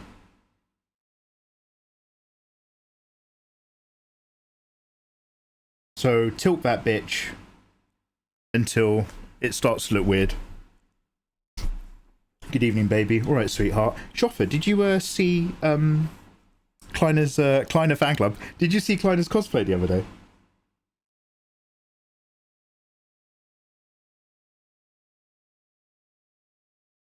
Do you know what? I'm actually going to turn it off and duplicate this one. I filled this one in more after I duplicated the layer.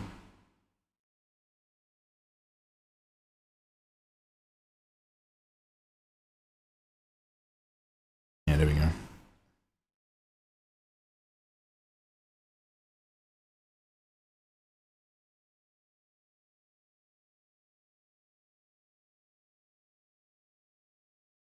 This guy's got the right idea. I might have to duplicate that again in a sec. I'm still making changes. Sorry, you guys get me talking about something, which is kind of a point of Twitch, but I then completely forget what I was trying to achieve. I remember now, we're working. Also, there's an advert coming up, guys. Awfully sorry. Twitch makes us do it. If you're not subscribed, just know that I love you, and I'll be here waiting for you when you come home in 3 minutes. I clipped your answer. Yo, let's fucking go.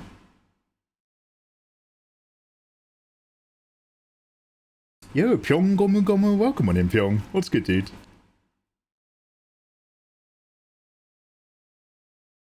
I'm at the bottom of chat. I'm not. Oh my god!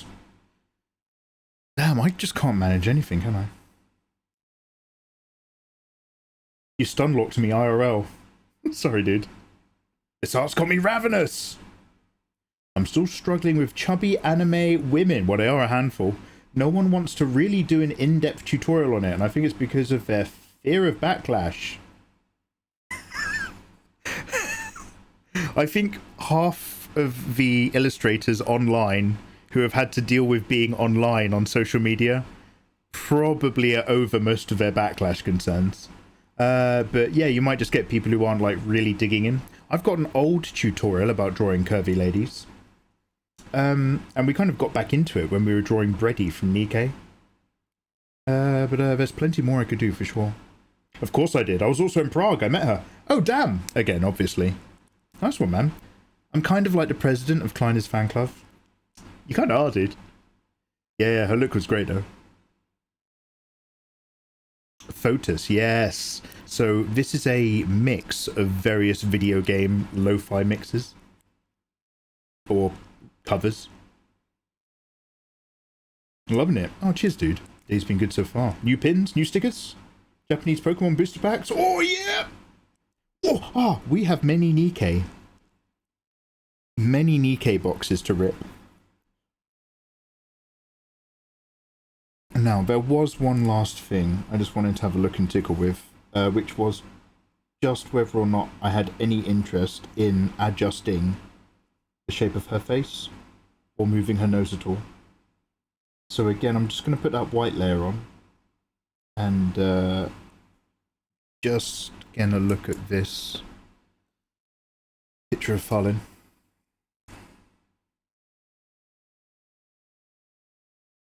I get nice and curvy and generous in the cheeks. I don't want to go too smooth because I really want to have this angle pop butt.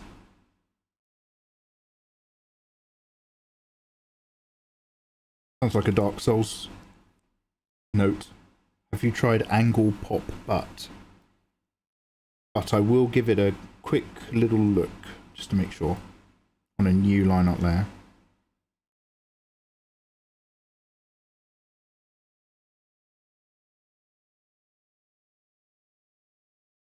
She has a little bit more chin room as well.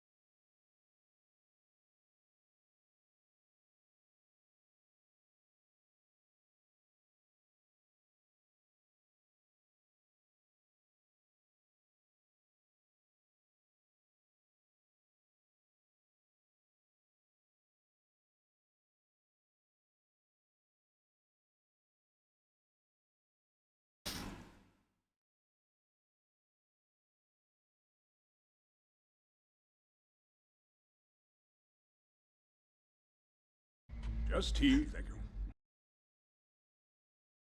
Hello.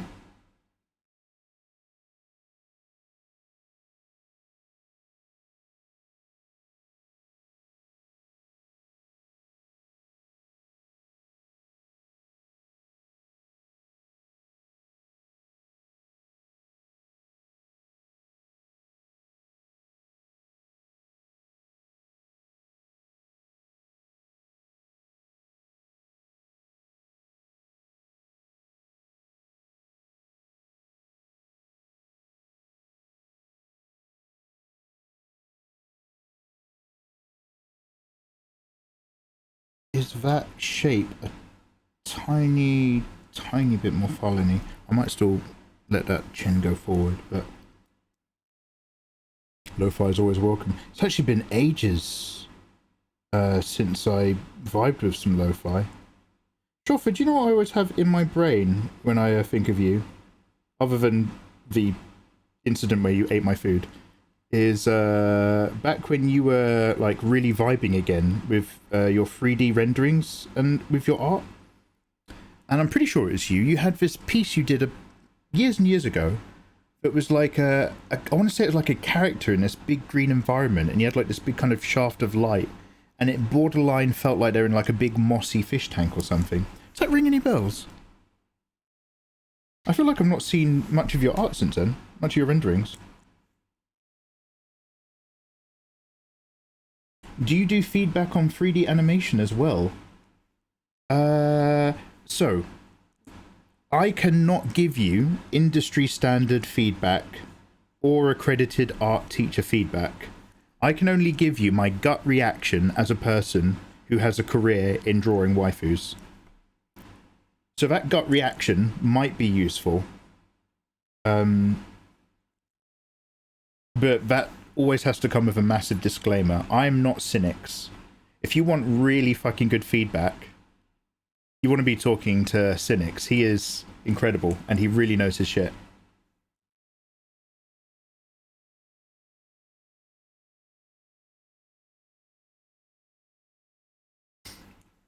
Yeah, I remember. Oh, it's on ArtStation. I post there from time to time. Now I'm mainly focused on 3D animation rather than 3D renders, because I want to improve healthily in animation. Oh, you're trying to be healthy and improve yourself. Look at that guy. Gross. Yeah, man, whatever floats your boat, I guess. I would rather stay the same forever and complain about the same things on stream. Forever and ever and ever and ever. Come join us. Join Mikey Mega Mega. Your artwork's looking great. You're looking great. Thank you so much. Do you know what? We have just hit the end of that playlist. However, this is a great opportunity for me to go and grab a cup of tea and turn off my air conditioning.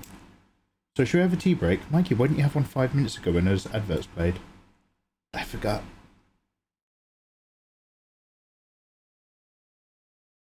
Oh fuck, Fenrir dropped me some links for more Una stuff. No, fuck it, we'll listen to the one we already know. I can't be asked to start hunting around right now.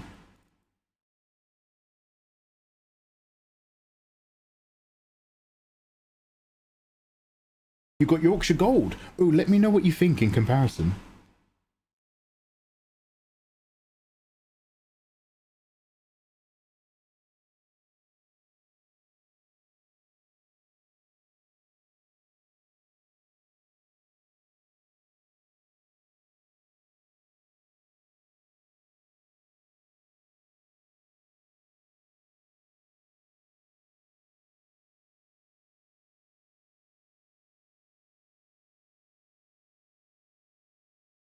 Oh, I've just realised what this means.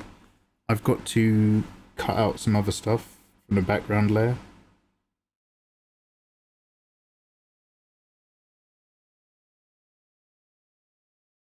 Small price to pay if it means improvement, but this is kind of why you want to get these things right when you're doing the line art layer. Because fixing stuff later is doable, but it often means you have to do it across many, many layers. Many layers died to get Mikey's artwork to us.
I love it. It's my favorite tea. Oh, damn.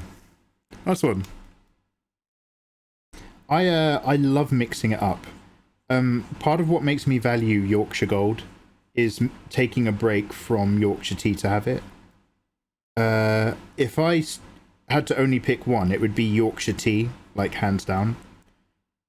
But using Yorkshire Gold is kind of like just going onto Yorkshire Gold for like a weekend.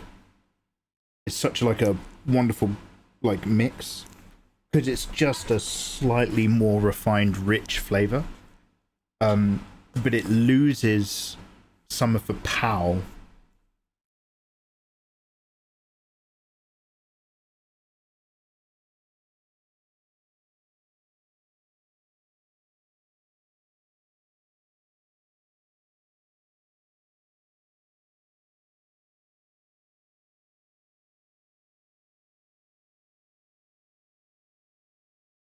Right, and then remember what I was saying about curves. Delicious and Dungeon isn't pointy language, it's curvy language. And if you don't adhere to the language, you won't be understood.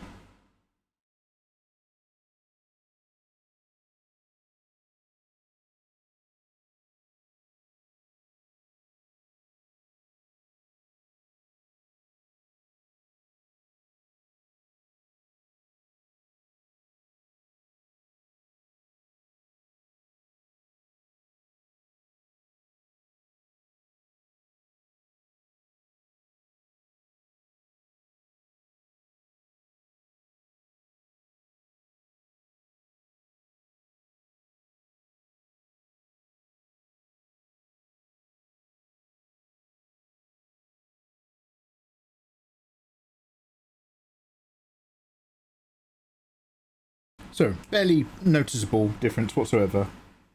But that's ever so fractionally more Farlin than it was a minute ago. Even though a minute ago I was certainly happy with it. Alright, I've got that super weird faded layer from something. When I had my sketch floor.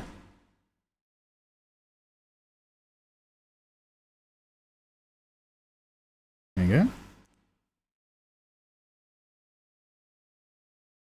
And I'm only worrying about those minor changes because it's literally the main character in the middle of a piece.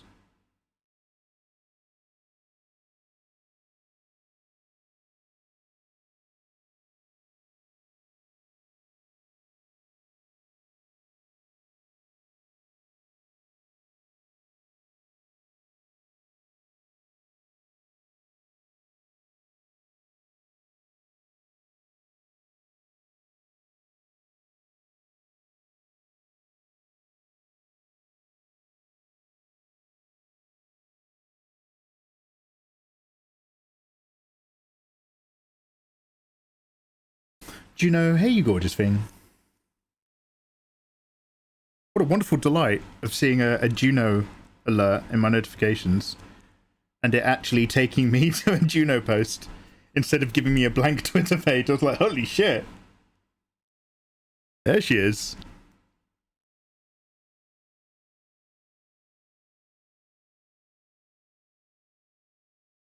Juno makes a lot of very gorgeous internet hottie posts.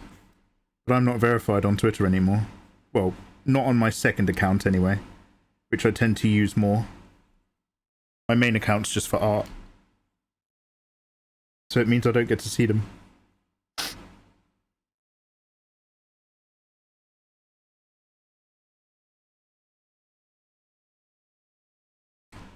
Bit tired, can't lie. Mate, get yourself a... Do you have Horlicks up north? You guys just have like hot Bovril, don't you? Get yourself a cup of tea and Horlicks. Climb into bed, mate. Put Mikey on your phone or the big screen.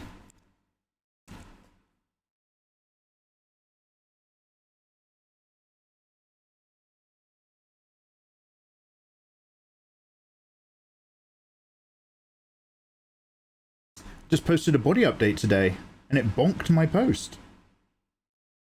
It also bonked my year transformation.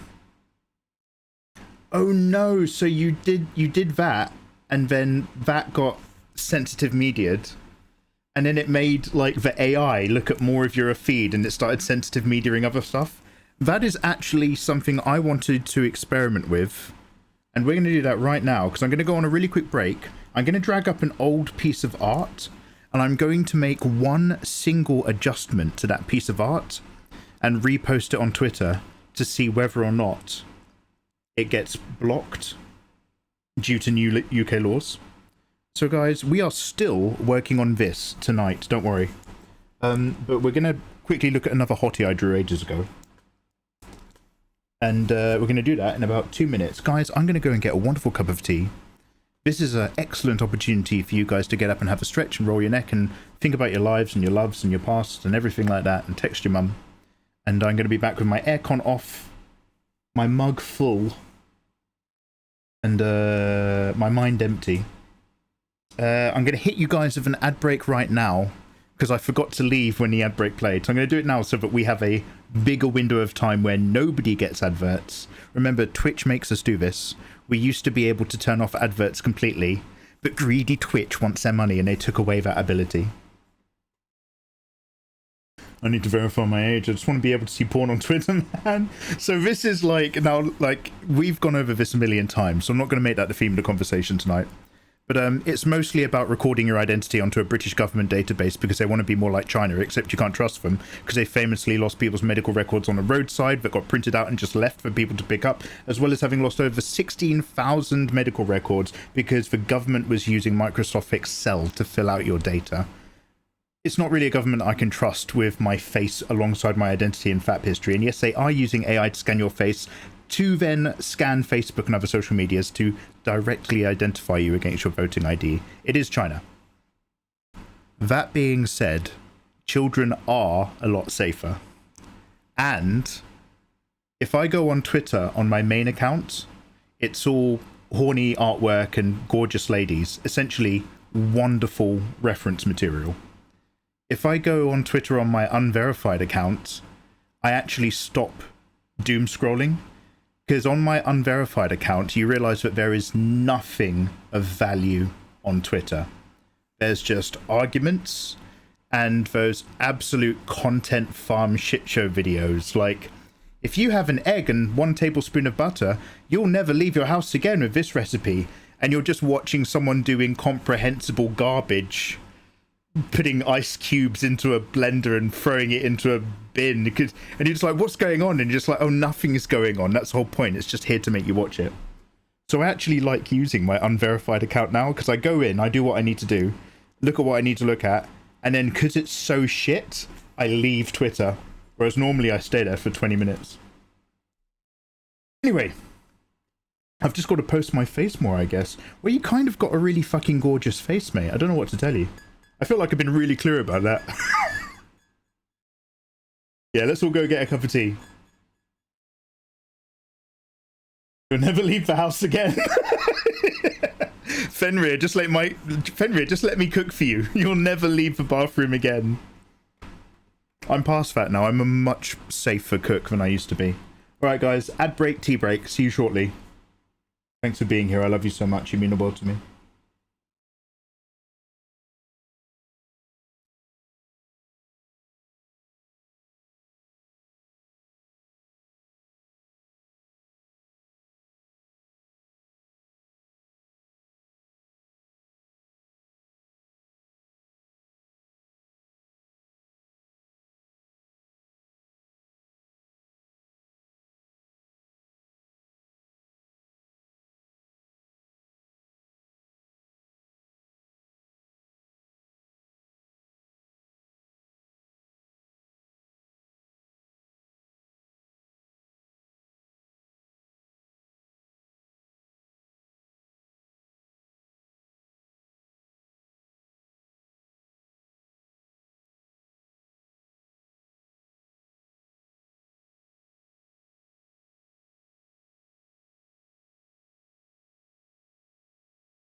Hello there.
Ew.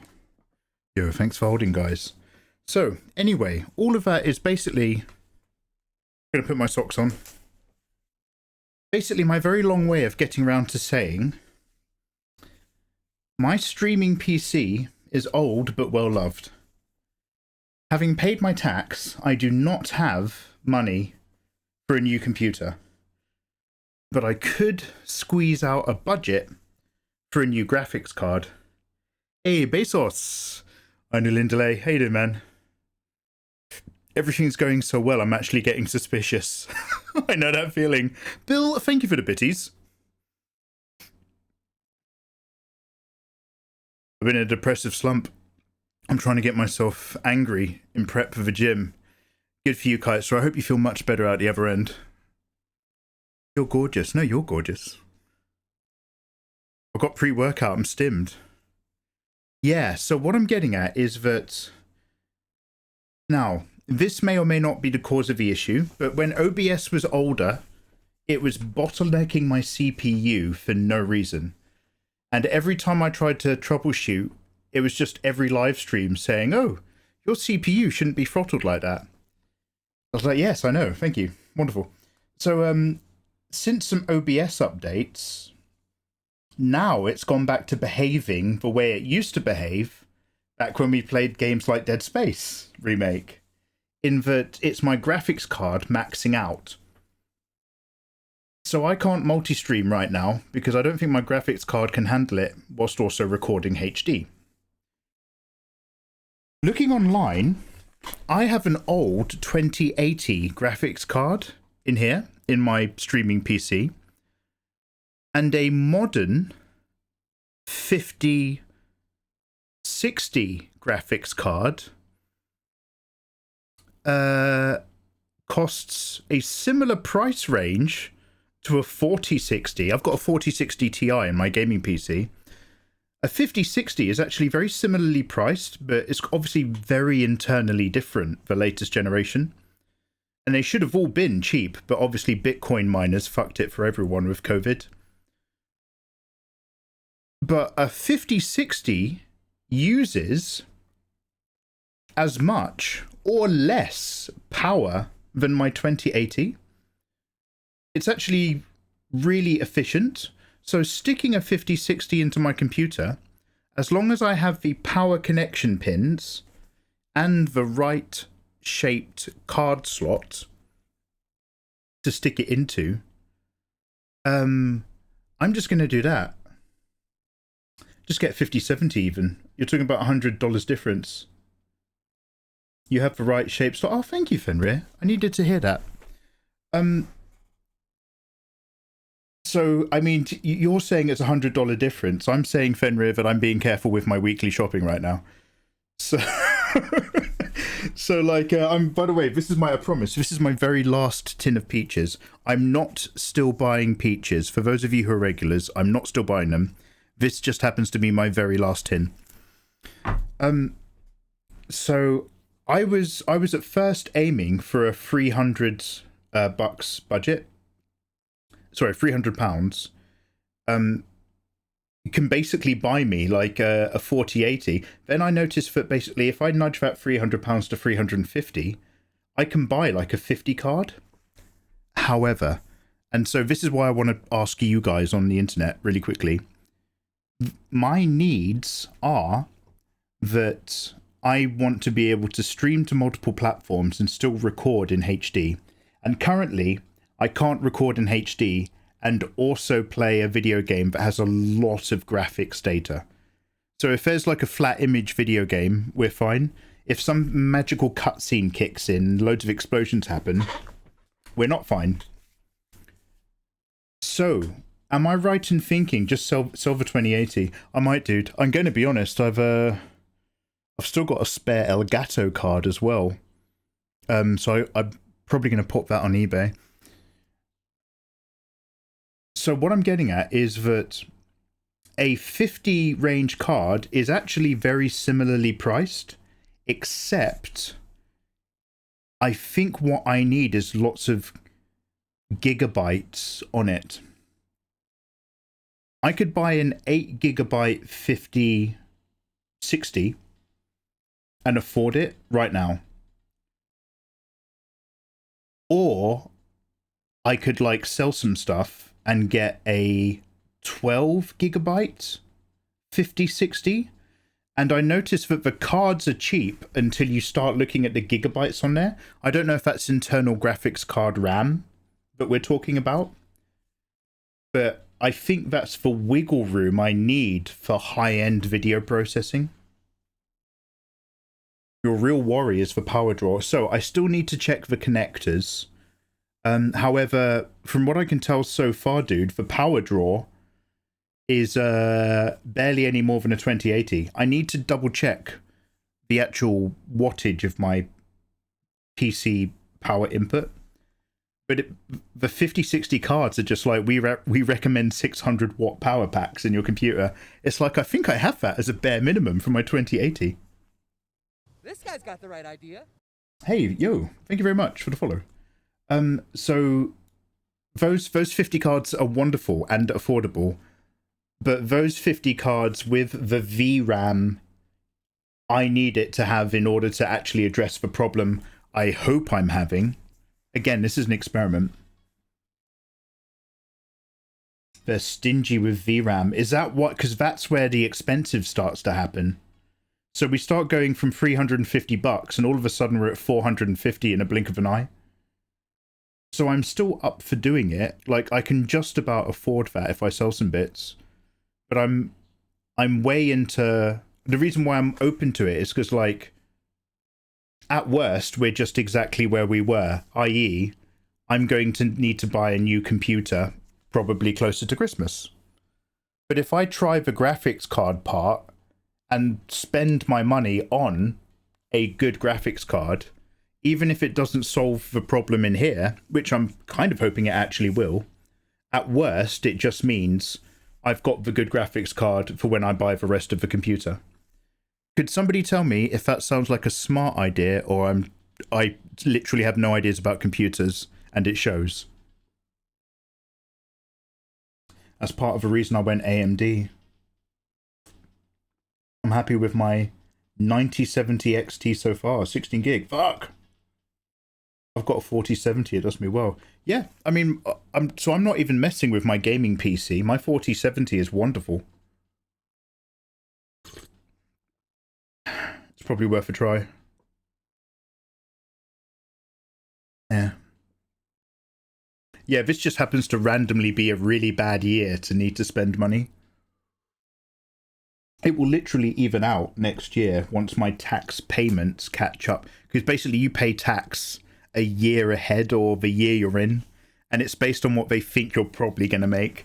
Which means if you, like, take it easy for a year, you're then fucked for the next year because your tax is still really high, and then a year after that it should readjust.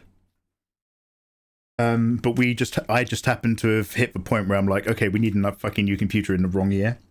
However, there is always a silver lining. This is not like a big, Mikey, you gonna do any work? No, I'm talking about my peaches, and then we're gonna get back to work.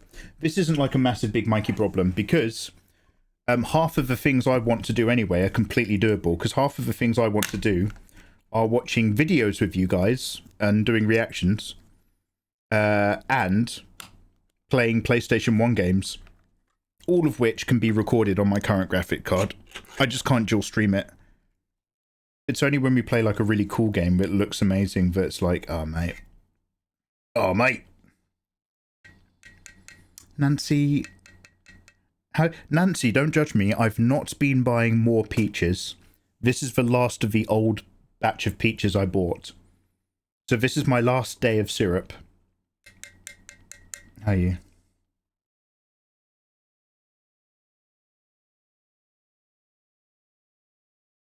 You could literally say you'll get a 10-hour commission if you buy me a 5070. I love your tax-free. I love cutting out the government.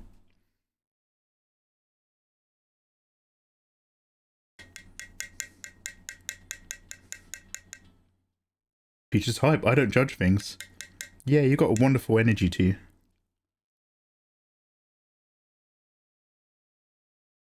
Yeah.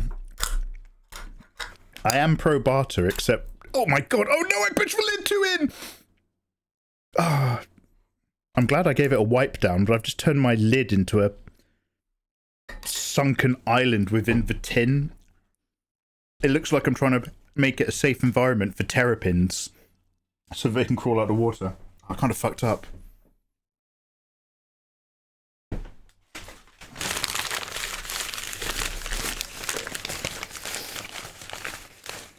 Hey Dank, what's with the peaches?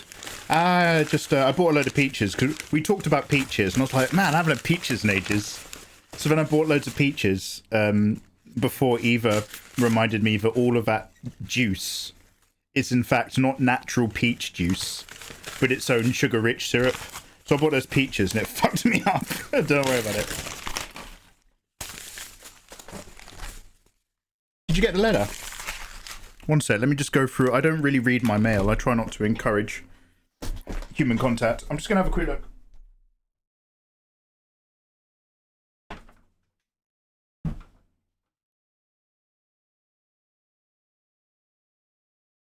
I've got peach juice on my top.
No, oh, fuck.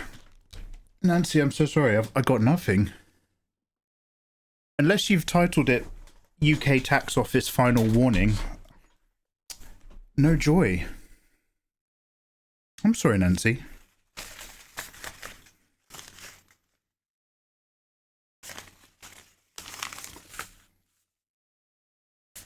Best upgrade all at the same time. Hardware quick, if CPU is old, new graphics card, not going to do better, CPU can't exploit it correctly. Eternal, that's kind of in my vibe, but I want to make... I don't want to solve the problem. I want to make the problem go away. However, I'm not sure if I agree with that full vibe. That has been my attitude, but I don't know if that's reality. Toasteasy, thank you so much for that resub. Toasteasy, you wonderful, handsome piece of toast. Go and claim your free busty waifu fan art in Discord. It's yours! I hope life is treating you well. Sorry guys, I've just created a little bit of a phenomenon for myself. It's, again, tinned peaches. More of a mistake than I thought they were going to be.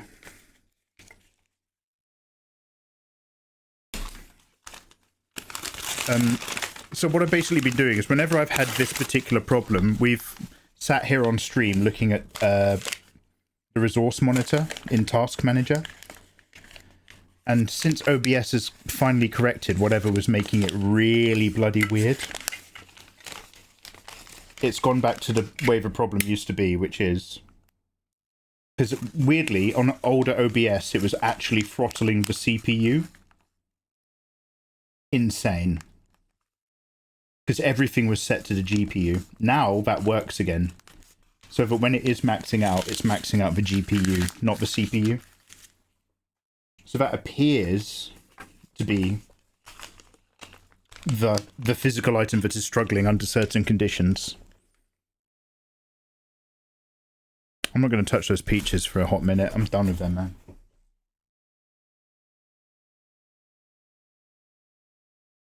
You putting it on the list? Almost. Wait, how can is it? Did you see my paper solution? My packing paper solution just then. I might have run out of tissues. I mean, I did used to live in Georgia, just to be clear. And peach is a very heritage thing for me. Toasteasy, lovely to see you, dude. Thank you so much, man. How you doing? All right, so, like I said, we're just going to really quickly experiment with one thing on another piece of artwork that you guys have reminded me about. And then we're cracking on with some delicious in dungeon. Thank you for the tolerance. I'll send a pic of what I sent you on Discord. Yeah, please do, Nancy. I'm so sorry it just physically never got here.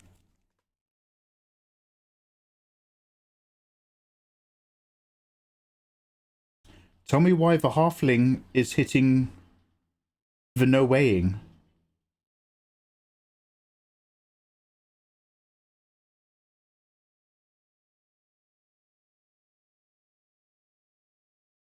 What's Opal? Am I missing a Opal? I literally don't understand your last word. Mikey, you're gonna laugh. I'm dead inside. I'm incapable of laughter. Betha, talk to me. What's going on, dude? I've returned from the treadmill with drinks. Oh, wonderful. I've returned from the kitchen with Peach. Why the halfling is hitting the no weighing? So the halfling is Chillichuck, right? This guy. Why is he hitting a no weighing?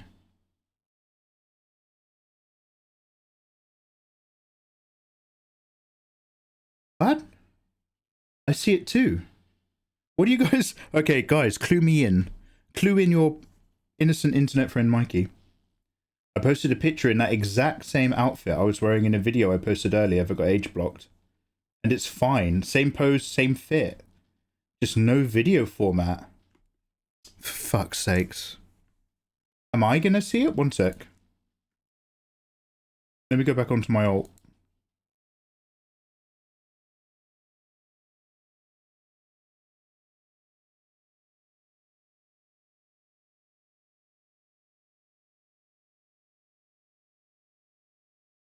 Ooh. I can see it. I can see it. So this was in a video. Damn, you're not allowed to wiggle. You can't wiggle on Twitter now. It's the inconsistency. So, Juno, double check that picture in 30 minutes. I've posted stuff that I could see on my alt account, and it took a little while for the AI to get round to like giving it a second pass. Because as you know, there's like 2 layers, a bit like YouTube. There's the quick check and then the second pass. And a lot of times the second pass AI will do stuff for quick check hasn't. Mikey, why is this all undercooked chicken pink round here? It's because I've got 2 different tones in my multiply layer. I will address that, don't worry. But really, really quickly. Oh man, have I been recording this whole time? This footage is going to be unusable. There's like 20 minutes of work in here. So really, really quickly, let's have an experiment.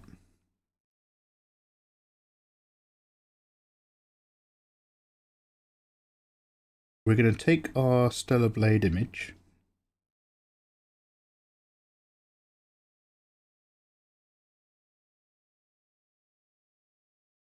Is that... Sometimes it takes a minute and some... Oh, there we go. So, obviously we did Eve from Stellar Blade as a character, as a Fremen in the world of Dune. Because obviously there was a Nikke crossover, but I was playing Dune at the time, so we did that instead. Yeah, pretty much. Don't! I'll cry! Sorry, sorry, Betha. Don't pretend it's a Twitter problem. The UK did this. Fenrir, the UK has made them do it. How hard they decide to register that line of what is and isn't marked as sensitive content sounds like it might be a bit more in their wheelhouse. Possibly.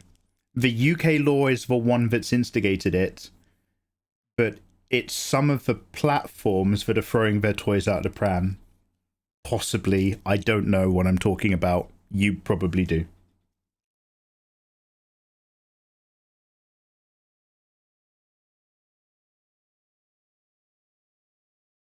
Yeah, who'd ever take that chance if you're a company you can get sued and fined? Yeah, it's So making a platform responsible for the content is a fascinating thing, because this was caused YouTube to freak out years ago. Obviously, it's not quite on the same topic, but basically, like, platforms having to take responsibility for the content and damages of content uploaded instead of the onus being on the uploader was like a law change that was being considered in America. What, 5 years ago, a decade ago? I don't know. And YouTube set off this whole campaign about how you have to vote no on this and we're all in it together. And everyone was just like, you motherfucker. Like, this was before they made the claiming process much better to help protect creators. And we were just like, we've been complaining to you guys about people claiming and stealing our content with no recourse for years, and all you ever say in that process is, oh well, it's nothing to do with us. You have to reach out and contact the person who's stealing your money and maybe ask them really nicely not to steal your money anymore. That's all we can do. But the moment you might be responsible for something, suddenly we're all in it together.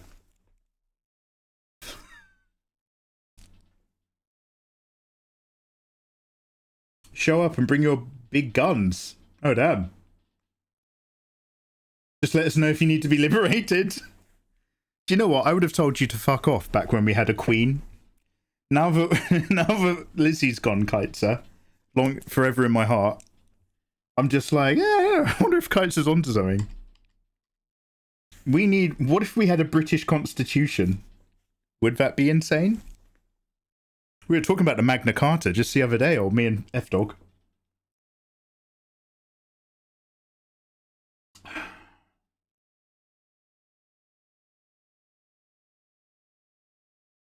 They ain't getting my vital biometric data. They've already got it, mate. This copy actually has all the noise turned on.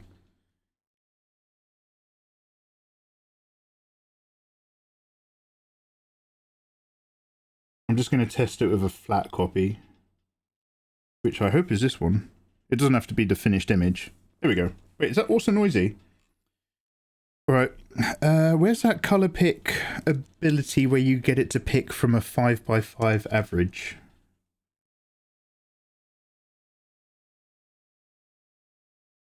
Let's see this one here, still below 21. Here we go. Ignore my needs, this'll do, this'll do.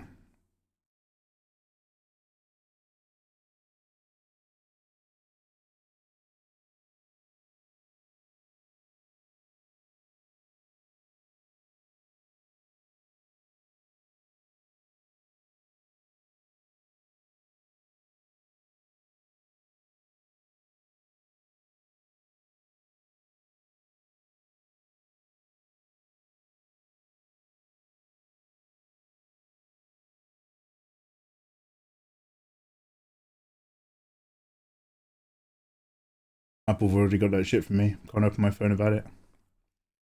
Do you want to know what I really like about Apple compared to Android? Is that Apple every now and then is just like, yo, Mikey, are you aware that this app has been looking through your camera ever since you allowed it to ages ago? And are you aware that even when that app is not running, it still has the ability to look through your camera? I was like, holy shit. They were like, would you like to turn off this ability? I was like, yes, please. Every now and then my iPhone's just like, hi, do you know that this app is still accessing your camera? This app you haven't used in months. I'm just like, what? Hi, did you know that this app is looking through your gallery? Right? What? Limited gallery access on iPhone is a lifesaver. Holy shit. Oh wait, Android gives you warnings as well. Not in my day, Fenrir. Or at least whatever I did to my settings. Oh, you put black tape on your camera, good for you. I really want to go full PewDiePie and use Linux. That would be magical. Oh my god. That sounds like a techno fantasy. I don't know if I can fulfill those needs for you. I'm very open-minded. But, sounds like something you'll be doing without me, mate.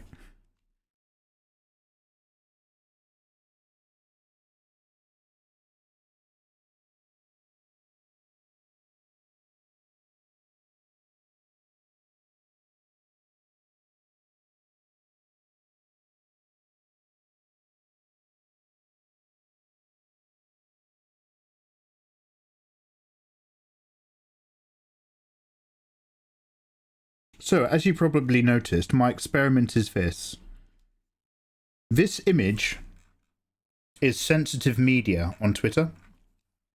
Now, this image is marked as sensitive media before the UK change. This is clearly is where they have where they draw the line. And I have no insight, even if you pay for analytics, I have no insight into how much the very act of it being considered sensitive affects its reach. And now that we have those new UK laws, you can immediately see whether or not Twitter is shadow tagging your posts or not, because it literally will or will not show up on a UK account. So with that in mind, what is essentially an insight into an analytical tool that they have otherwise not given you, it'd be quite interesting to see what changes do or don't need to be made to a piece of art to stop this from being tagged as such. And seeing as this is a relatively safe piece of art, with the exception of both of those boobs are outlined and there's cleavage through the suit, it seems like a good opportunity to use this as an example to test out some variables. So I'm going to post this on Twitter and just tell everyone to ignore it. And I'm going to see if after an hour or so, I can or cannot still see it on my alt account. Switching to Linux is not okay for Photoshop users. Limited gallery. And then WhatsApp goes nuts and reads a ton of your old stuff all the time, stamped as new. Oh, what? You limited your gallery access? So WhatsApp redefined what it thinks is new in your gallery so that it can keep going? I mean, that's like... So here's something Now, tell me if I'm wrong. But I used Shazam the other day. I was listening to a stream. I liked the song. I got my headphones up. I opened Shazam, got my phone near my headphones, and I literally pressed the button, and almost before my thumb had removed itself from having just tapped the screen, it was, and to be fair, it was a very popular song, but Shazam went, it's this song. I think when you open Shazam, the app, it is already listening and trying to recognize the song, regardless of if you've pressed the button. Just the very act of that app being open, it's already doing its work. And I think it does that to impress you, so that when you do press the button, it seems really quick. It was like, do you remember that guy did that interview for Instagram? And he was like, on Instagram, when you open your photos and you pick a photo to use, it is already uploading that photo to your Instagram account. Whether you've told it to or not, it's already doing it, because 9 times out of 10, you will commit to posting that photo. And from your experience, it will feel like the app's really good and the app's really quick. And then for the one time that it doesn't, it then just deletes the photo in the background. But before you've even asked it to, it's already uploaded and prepped it. Because that gives you a better experience. I'm apple pilled. I'm a procreator. That sounds like a private conversation. Yeah, they're listening all the time. Shazam's already listening the moment it's open. Apple owns Shazam now. Ah, Nancy's pro Shazam. The UK and the EU are breaking WhatsApp's laws. So I do not know if they're doing it with WhatsApp, because WhatsApp still advertise to Europe that they are end-to-end encrypted, and not even WhatsApp can see it. However, Apple leaked that they had a gag order from the UK government that they need to be able to allow the UK government to access your Apple stuff. So they might have done the same thing, because UK legit is like, so in England, and by the way, please understand, I'm talking about this in a very general sense. I got plenty of wonderful things to say about China, and I want to visit China one day. So it's not like nationalist pride, but like there was this whole tongue-in-cheek thing that we had like a decade ago where we'd be like, in the UK, we're allowed to do stuff. We're not like China. And now we are like China, except the government puts a gag order. So whenever they force a company in the UK to create a backdoor for the government to access it, it comes with a gag order that means that company's not allowed to say anything about it either.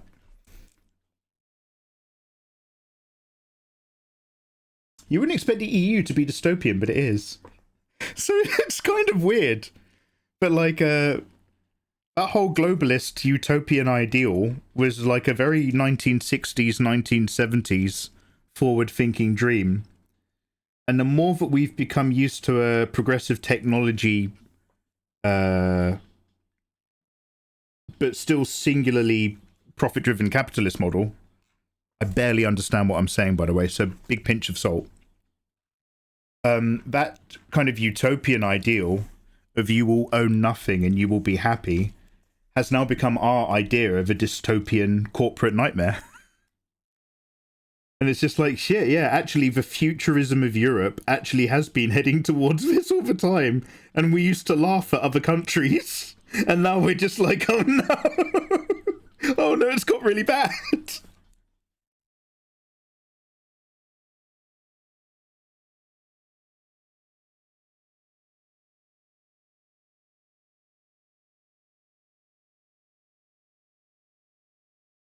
Time to move to Wales, bub. The weather's nice and they have a cooler flag. So I love the combo flag of the Union Jack. I think as a concept it's fucking dope. When it comes to single flags, I think the England flag is a very strong flag. But, and don't tell this to Ayatollah, the Welsh flag literally has a fucking dragon on it, and it's just like, oh shit, man. That's really fucking cool. I mean, I've got my boy right here. I don't know if you guys can see this on my camera, but I've got a Welsh dragon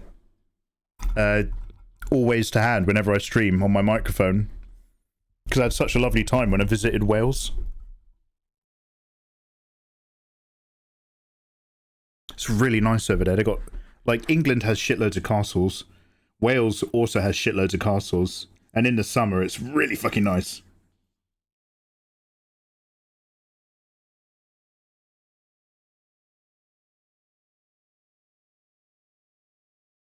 Also, it's called Christmas Island. What could be better?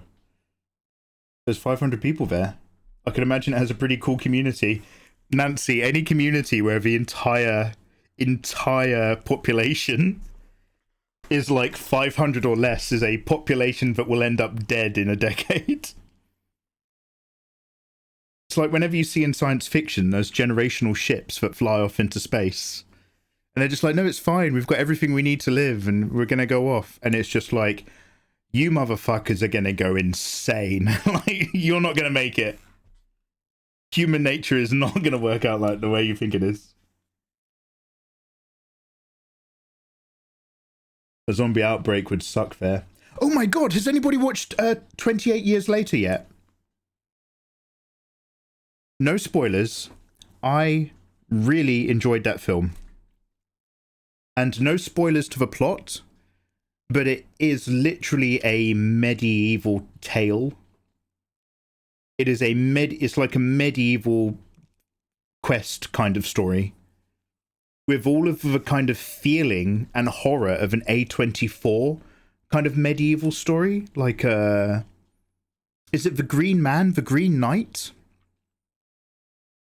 Except through the lens of modern dystopian post-apocalyptic Britain. And it's just really enjoyable. Neito-chan, arigatou gozaimasu. Neito-chan, 7 Days to Die ga motte imasu ka? Yeah, I watched 28 Years Later. Very emotionally brutal. Not what I expected. So, yeah, and like, again, this is not a spoiler, but the brave knight has to go off to talk to the witch. He has to go and find the creepy witch as part of his quest to save the princess. Except that's the framework, except the actual film that framework is based on is like completely its own thing. The Green Knight is the old story, if that's, yeah, Green Knight. Reign of Fire, not Reign of Fire. It is not like Reign of Fire. You get out of here with that energy. You shake that off.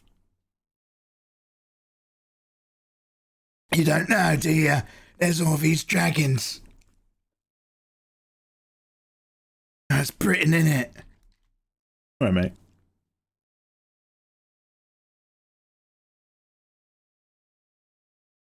I mean, I'm not even using this image for anything other as a test. But for some reason, I'm just like, well, I better add noise. Obviously, I'm not a monster. I'm not just going to put this raw flat down there. What does that want to say?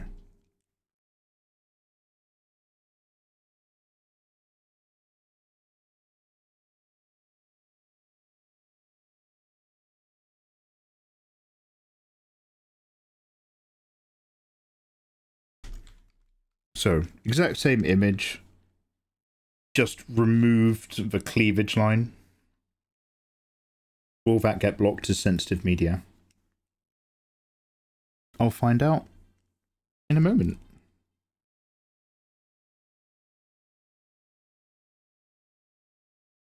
Let's drop this into Big Boy PC Shared. Okay, guys, we're almost going to go back to working on the actual piece that's in front of you. Thank you for your patience. Kinetic, how you doing, man?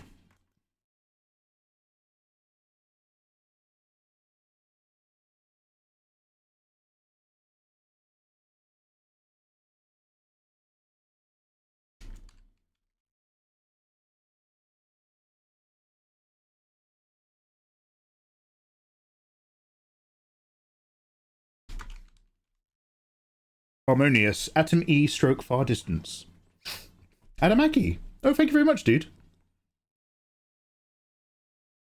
A lot of good stories have spawned from The Green Knight. I may want to watch 28 years later more now. Yeah, so I'm not saying it's The Green Knight story, but it is a medieval Chaucer tale.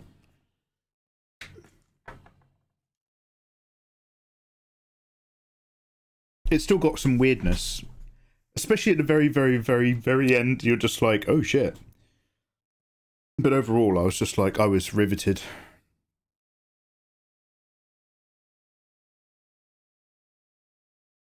Batman fights dragons. What more could you want? My bad, Fenrir.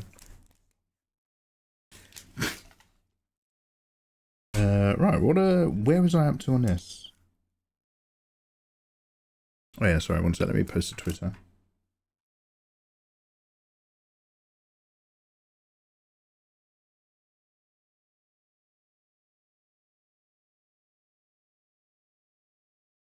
Oh, Juno's midriff is still there, so there's hope for all of us.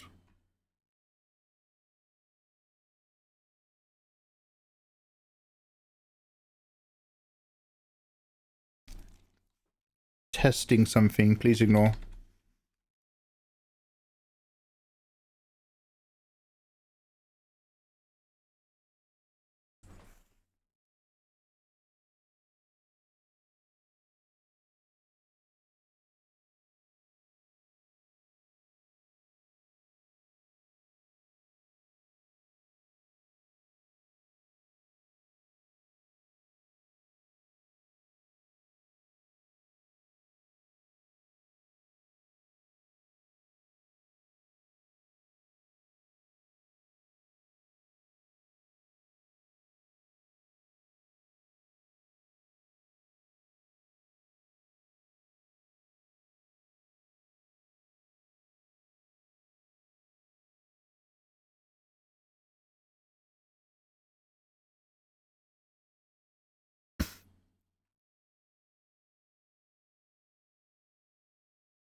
Okay, now, can I see this on my alt account?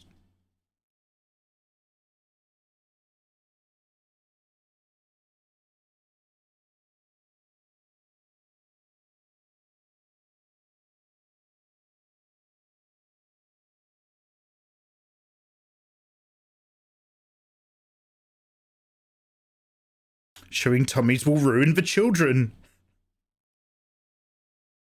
Don't let them find out about tummies, okay? We need to protect their innocence. I can see it!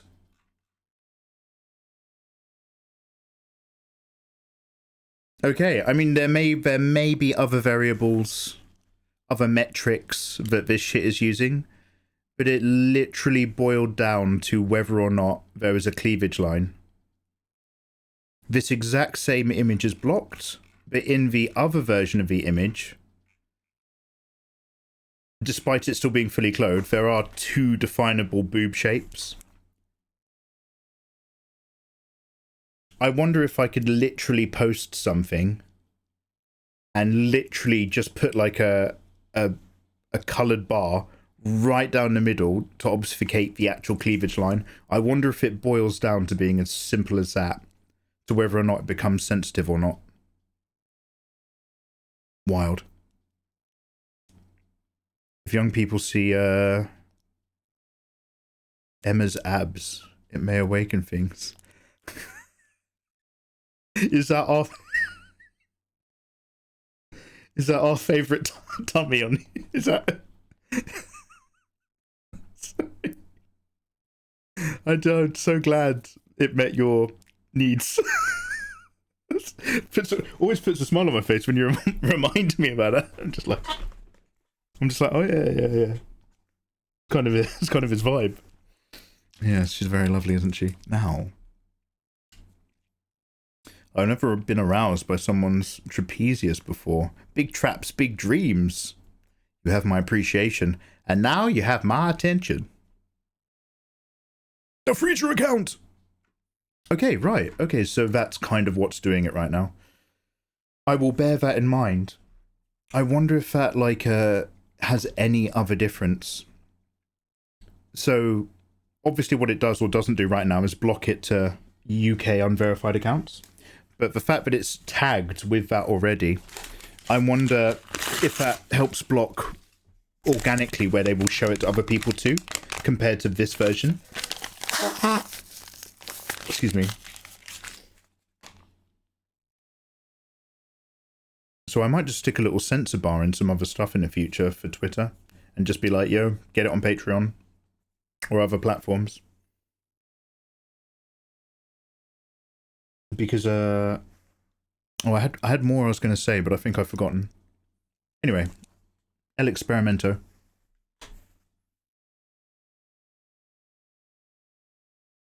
Do you know how to draw arms in perspective? Aoi Kaku, is this your way of telling me that she looks weird? Fuck.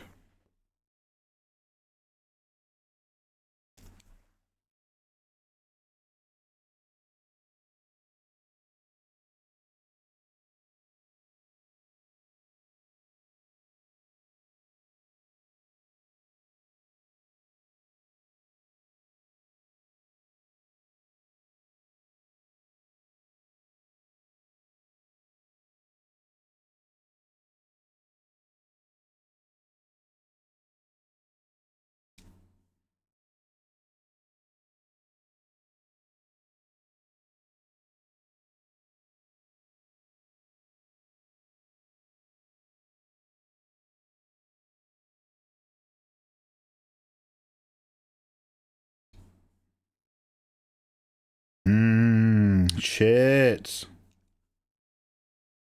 Yeah, I kind of might just want to, even if we go down here, we're going to hang to here. This whole elbow joint needs to go up just a tiny bit, yeah?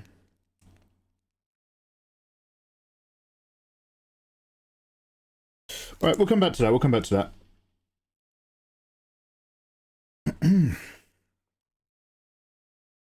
That's a fair shout. That's just ever so slightly too young. It might too long. It might be just how I've kind of like shown that elbow as well. Right. Let me move everything back to where it was. So I just shuffled my entire desktop to do that tweet. Do it old school with tiny black bars. A classic. Yeah. Did you just use a piece of paper?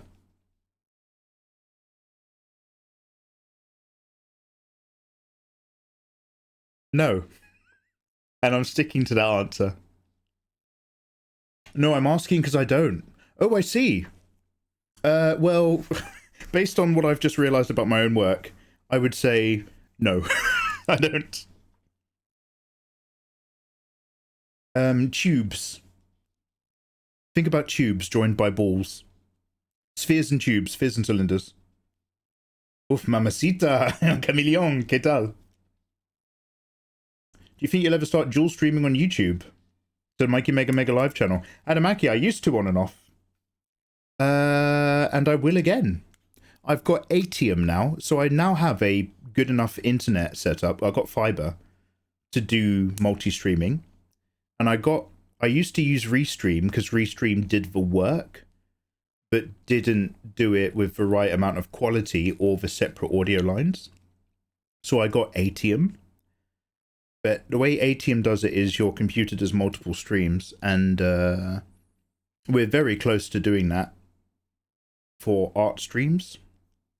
I think I can, but I'm just not 100% sure if my computer can handle it. Good afternoon. Yeah, to you two, dude. Yeah, wild, wild, but like, isn't it like an Atium is like the essence of ruin, right? YouTube's so much more convenient. You can rewind. You used to be able to do that on Twitch, but Twitch automatically turned off that along with automatic publishing because to help stop those copyright claims, cancelling streams and stuff. It's one thing to stream it, it's another thing to have a recorded copy of it if you've got like music playing and things. I think it was just to make their lives a bit easier.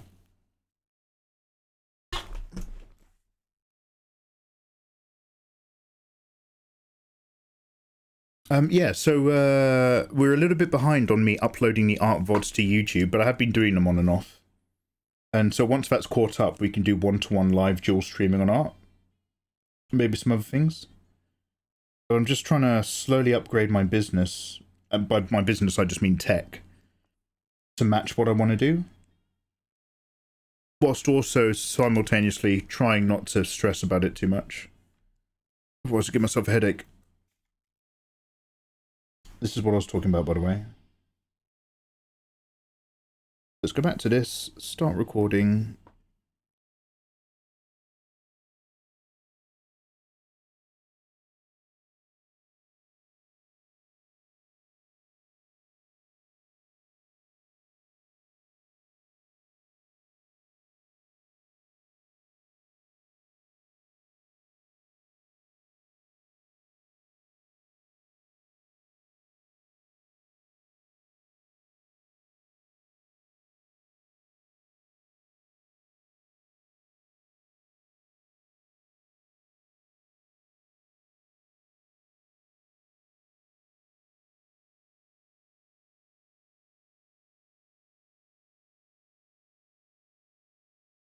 Other than those file-in adjustments, it almost feels like I've made very little progress.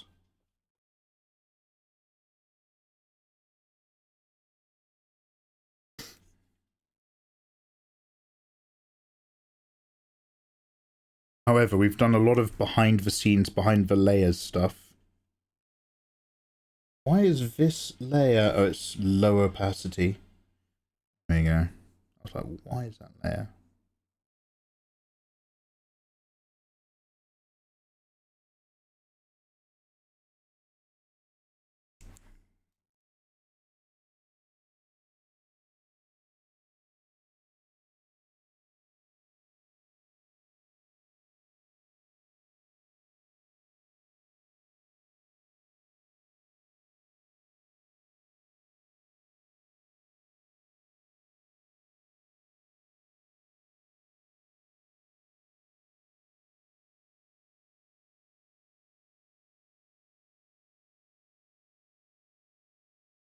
I'm not actually looking to warm this up, so I'm just going to take this line art towards a borderline black purple.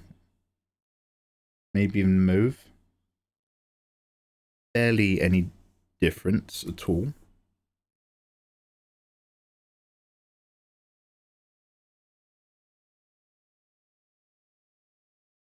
My filtered layer.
think that's a little too thick.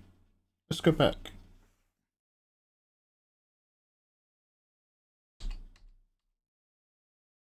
I'll just start from scratch. One sec.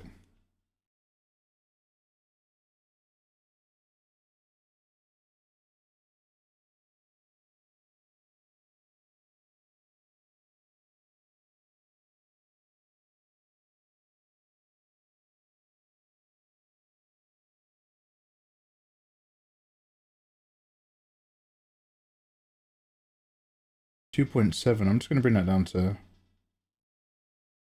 literally just 2.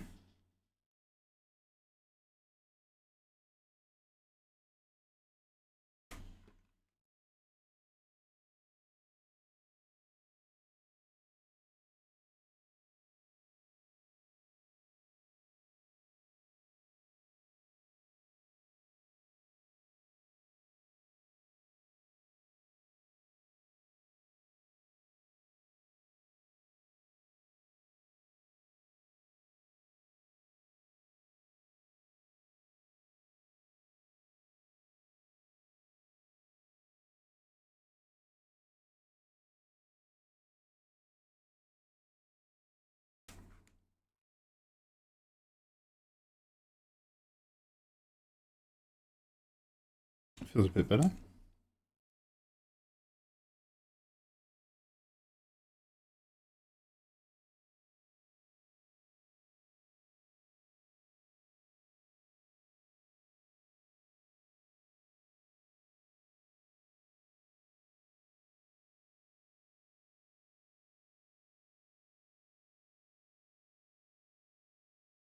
Let's give it a save.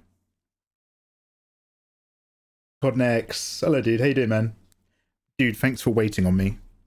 We're cracking on right now, as you can see. Slowly catching up. You have 13 days left to get that Nikkei skin. Guys, I would love to do my Nikkei dailies tonight before we go to bed. Thank you for the reminder. I just want to really quickly look in Dune. Maybe also really quickly look at Wu-Chang. Maybe even check out what's going on that B playthrough for Chris. One day I'll have the patience to add this much detail to things. Nancy, that's a really lovely thing for you to say. I'm actually not rendering this any more than it is. Obviously, we're going to do like the shadows on the characters so that they look like cel-shaded animation characters. I might even put like a little YouTube bar along the bottom for social media. But I'm having to hold myself back because my desire is just like, no, it's not done. I need to add more.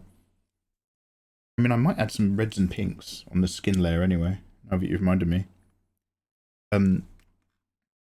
But like being able to communicate an idea simply and efficiently, I find people respond to that so much better.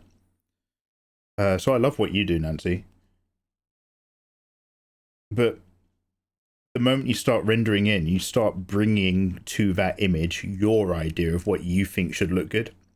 And that actually reduces how... What's the word I'm looking for when, like... Say you've got, like, a language that works for all people. There's a very... Adding more detail is a reward for when you get caught up. Adding more detail is for people who are up to date in their Patreon. Accessible, universal, I think. There we go. Lengua franca.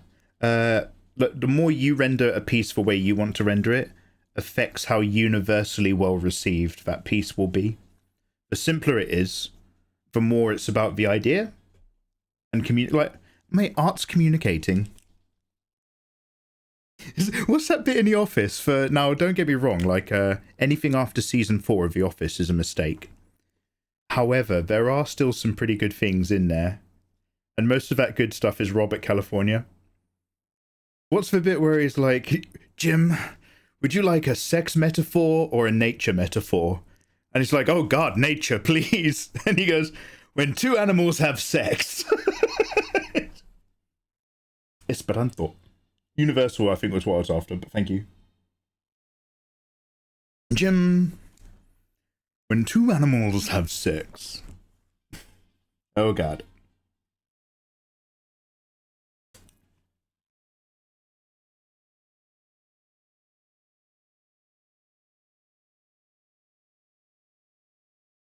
Oh yeah, sorry. I was like, didn't I just say something? Yeah, I just want to maybe pop a little rouge in there regardless. And we need to move this elbow.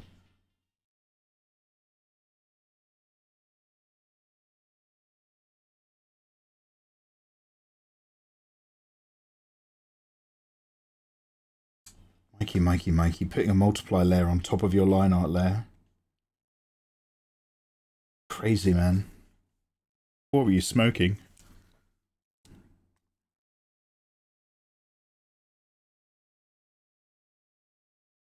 Too many scratchy lines. It doesn't even look like I'm confident about what I'm trying to communicate. Throwing in random lines is wonderful when you're concepting and sketching. Let's keep that out of our final, shall we?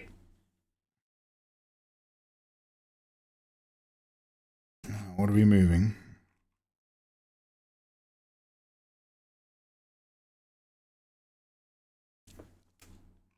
So the hand's okay, it's the elbow that's a problem.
Oh, damn.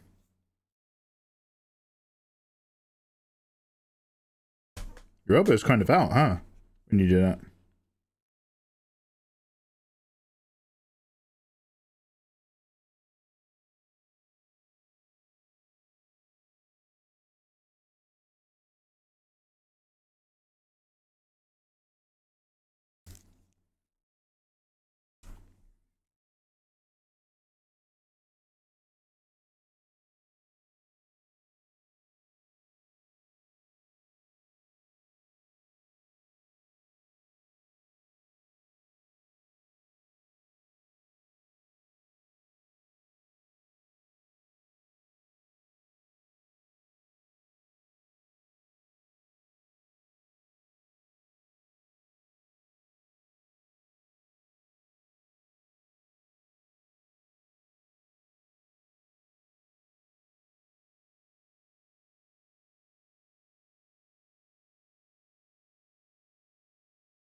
Esperanto is the universal language, invented to be easy to learn.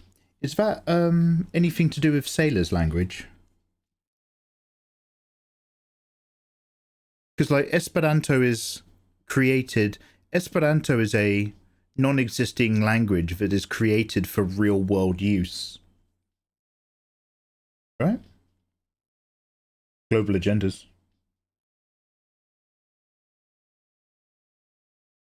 Is she a wrist stiff elbow mover? Well, like, if you're, I mean, ladies, I want you to imagine that you're reaching down to give yourself a treat. But instead of taking 5 minutes away from the keyboard, instead of dipping in, I now want you with your other hand to feel where your elbow is. Your elbow isn't facing backwards, is it? It's kind of rolled out. Right?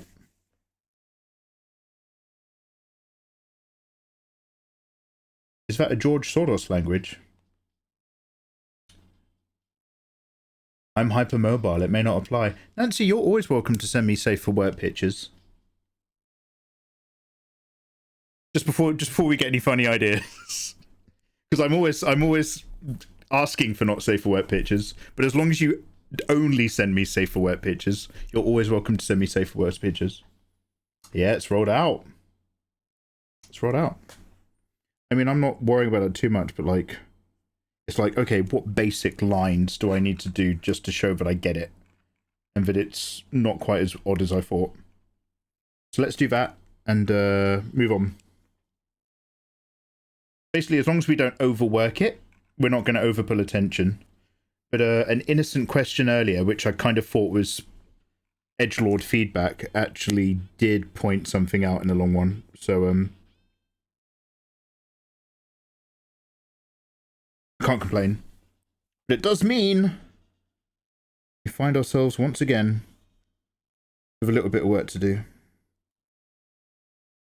On so many different layers.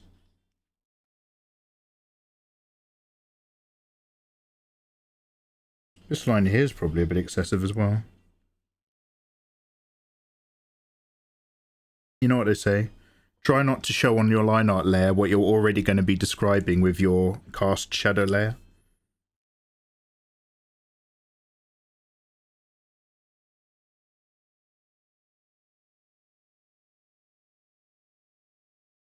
You could roll me out. Autobots, engage.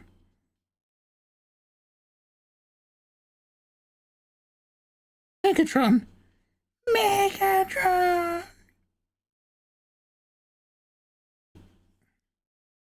You failed me for the last time, Starscream!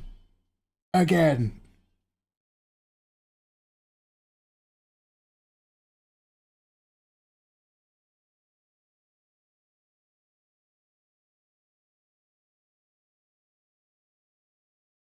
He must be a Fremen, or in with them. He's studying us. Oh no, we're getting raided by Dizzy Cower! Quick, don't tell her I was feeling insecure about my ability to understand where the elbow was anatomically. Everyone act like we know what we're doing. Oh, hi, Dizzy Cower. Oh, hey. You've caught me doing an illustration. Guys, welcome on in, Raiders. Welcome, hello. We are doing some delicious in-dungeon fan art. We're trying to do creepy Farlin crawling over some people, creating a problem from that excellent episode. Dizzy Cower, hi, you gorgeous thing. How is life treating you? What have you been up to? Are you still working on your current league quality pinup piece of your OC with the spirit power? How's that going? Dizzy, I don't know if I ever said to you, I might have already said, but we were all just like fanboying over your artwork, and you were kind of explaining some of your changes. And then like, now Dizzy Cower, you have to understand, when I was younger, I was made out of solid steel. You could, like, when I was younger on the internet in the late 90s, you could be like, oh, Mikey, here's a dead body. Oh, Mikey, here's a gory scene from a horror movie. And I'd just be like, yep, time for pizza. Now that I'm older, I'm just a little bit more emotional. And Dizzy Cower was talking about her art piece of her OC and how far it had come. And then she was just like, and over here is my old cat, and here's my other old cat who passed away. And I want to make sure that those cats are friends in the afterlife together inside the world of my OC. And Dizzy, I was sitting there, I was just like, because I had two cats that had passed away that were sisters. I was just like, Dizzy, you aren't so good. Mate, it was messing me up. Anyway, what have you been up to recently? And also welcome on in, Raiders, from Dizzy Cower's side.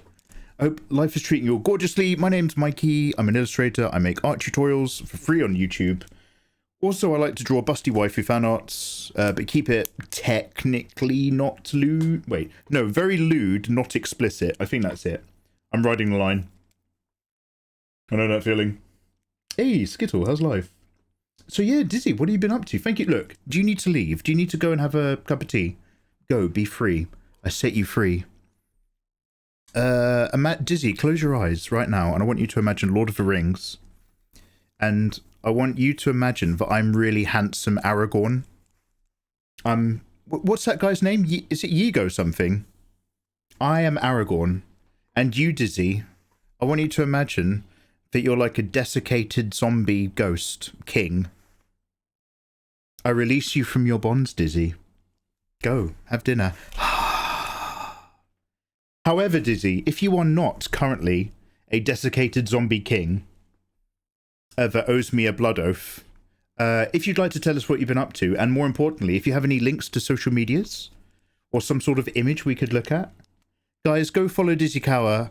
Her art is absolutely gorgeous. She is an art teacher in Russia who is also just so gorgeous to listen to, and she's always so friendly, and she speaks a little bit in loads of languages, and her league quality artwork is just insane. Viggo Mortensen. There's a Viggo Mortensen grim double bill that I want to do, because it involves, they're both films that are quite dour, and the entirety of a film is kind of like this, and every now and then it peaks with some very hard violence.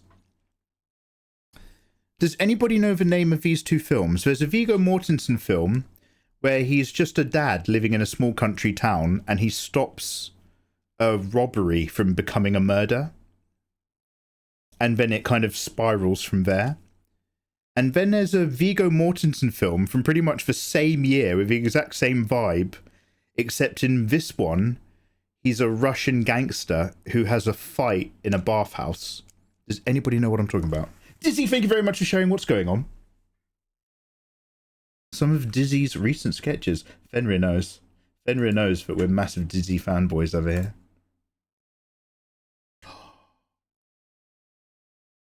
Dizzy, I'm sure that you have already had this conversation at your end. One of the few good things about the explosion of AI art is that it's re-legitimized the value of physical art, even if it's just pages in a sketchbook. I'm looking forward to re-entering a sketchbook era. Thank you very much for sharing pages out of yours. Or can I see more pages? Wait, is this a real sketchbook? Or Dizzy, have you faked a sketchbook? Or is this real life?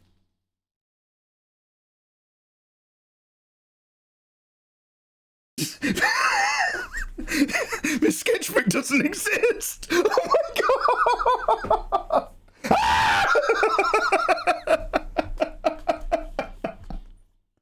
Oh my god, I'm done, man. I'm not ready for this world.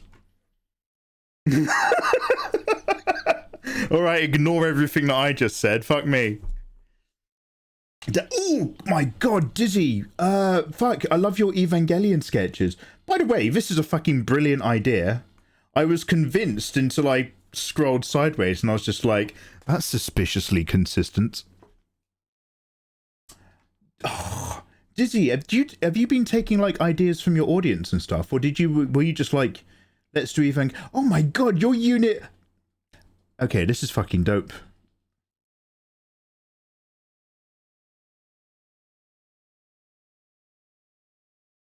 These are your sketches from last year. I hope you enjoyed them. It's so cool that you've taken your old art and republished it in a brand new format. That is a fucking brilliant idea. Dizzy, you're so smart. Also, she completely had me convinced for a minute. Faked. Got him. Dizzy got Mikey. Click the arcane link. One sec. Dizzy, please go live your life. Thank you so much for that raid. Where's this link going? Oh. There are two compositions that I've really fucking loved this month. This is the second. Somebody did a Marvel Rivals Squirrel Girl fan art, and it's Squirrel Girl and Venom. And the way the composition just filled the page was just so popping. It wasn't even like really extreme or anything. It just fit beautifully. This is gorgeous. Are we voyeurs? I feel like we're looking past a really close foreground object, like a window frame or something. Like we're capturing this intimacy, but it's almost like it's not for us because we are outside the frame or the window. Dizzy, mate, you just like bang. Composition, bang. Structure, bang. Light, bang. Bounce light, bang. The entire idea is right here. And then you just render for a million years. But like, everything's there. Everything that matters is there. Dizzy Kawa. I don't know about you, girl. Too much for me. Too much for Mikey Tandle. I'm just really impressed. Hey, that's gorgeous. Yo, so that's what you're doing at the moment, yeah? Okay, this is brilliant. Guys, if you ever want to follow somebody from the ground floor, go and follow Dizzy Kawa right now and see the process steps live on her streams of how she gets this stuff put together. And if you ask her very, very nicely, she might show you her layers from what she's done so far. But go and give her a follow. Can we get another shouty? Oh, mate. Dizzy, you put us to shame. I really love your work, dude. By the way, you've blown my mind. I'm going to make a fake sketchbook Instagram post. Disgusting. Absolutely gaslit. Absolutely gatekept. Do it. Dizzy Kawa's the art equivalent of being like, oh, comment on this pic and I'll send you a DM. I'll send you a topless picture in a DM. And obviously the DM never happens because higher end content creators see their audience as a funnel of money and not people to actually interact with. And that's Dizzy and me when I follow her Instagram. Ah, fuck him. I'm not getting a real sketchbook. What the fuck do I care? Just fake it. Just fake a sketchbook and Mikey will like it.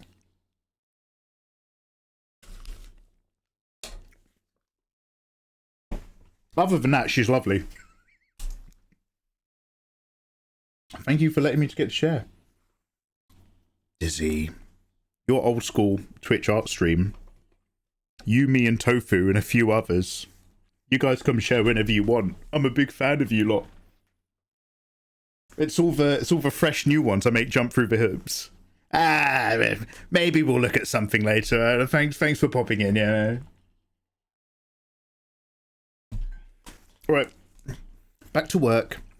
So, did I say I was going to actually do that skin thing? I just want to see if adding a bit of red is something I can do without pushing it too much. I don't want to...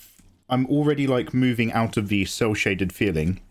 Slightly more towards when you get, like, licensed box art on a product related to the media.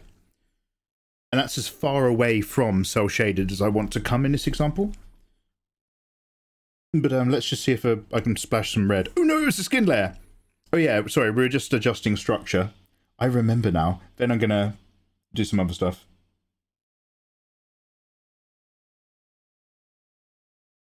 Sounds sketchy.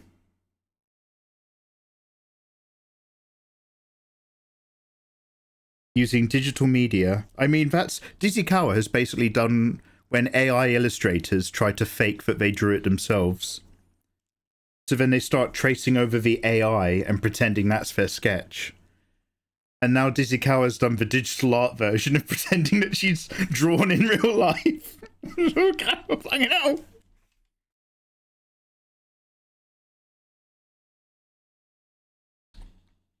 I'm not ready. I'm not ready.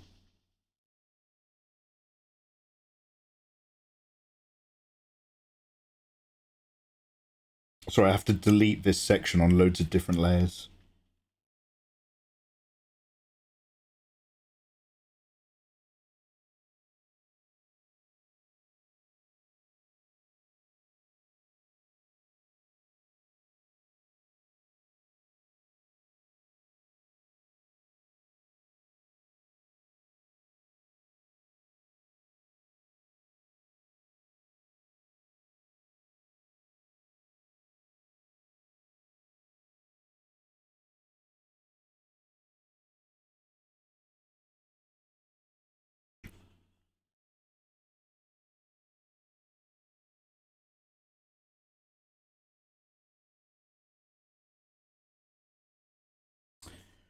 That looks so much better. Fucking hell. I bet that doesn't look any different to you guys, but that looks so much better.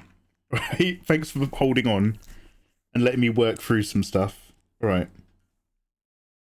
again, all those weird dark patches on her skin, don't worry about that linear burn stuff, because, like, it's gone when we're here.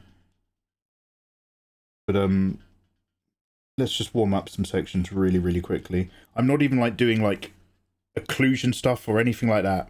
Just don't do anything other than keep it simple.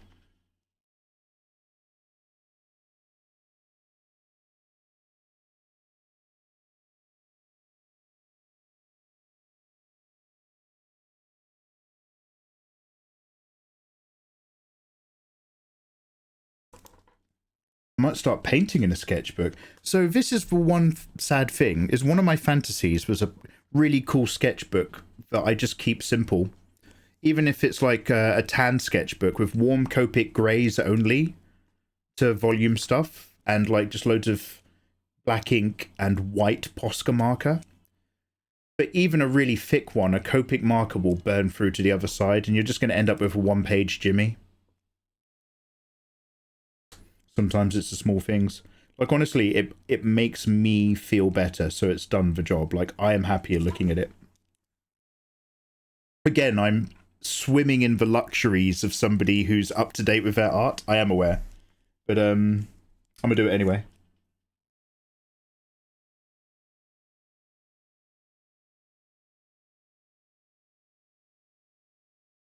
Like, I have a place for drawing very quick art that communicates an idea, and that place is now most social media.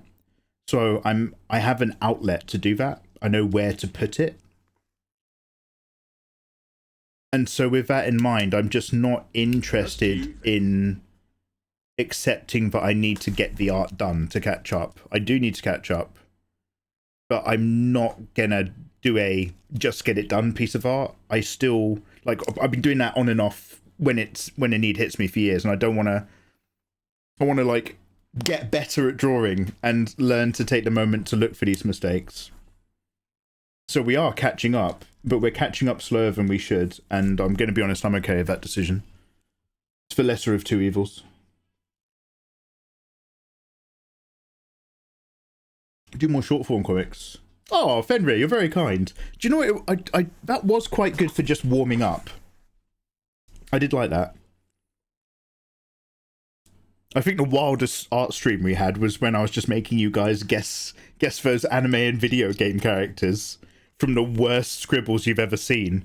And it turns out some of you guys are really on the spectrum with shape identity. Because you were just like, it's this, it's this, it's this. I was like, man, I haven't even finished the squiggle. You guys are just like, it's this from this story arc. What? What?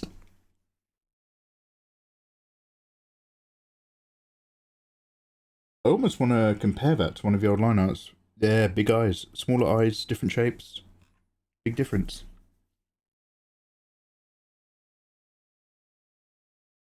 Right, anyway, back to what I was talking about.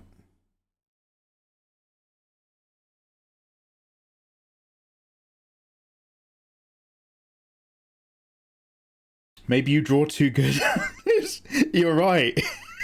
It was my fault for being so good at art. I like you, Kirito. Wow, I'm really good at drawing. 100%.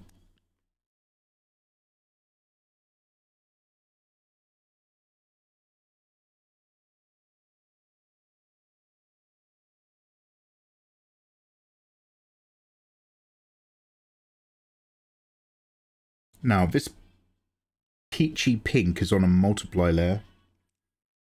So, we can go up and down with this in a minute.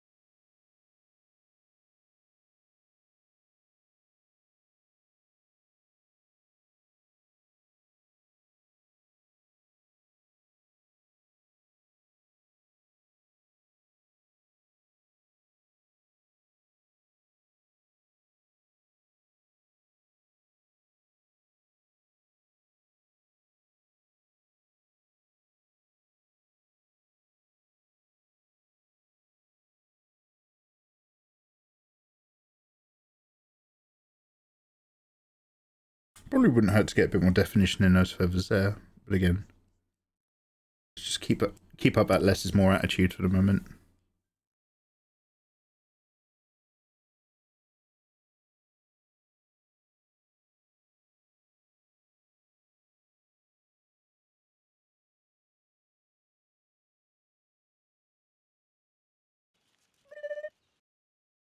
Hey all, thank you for the follow.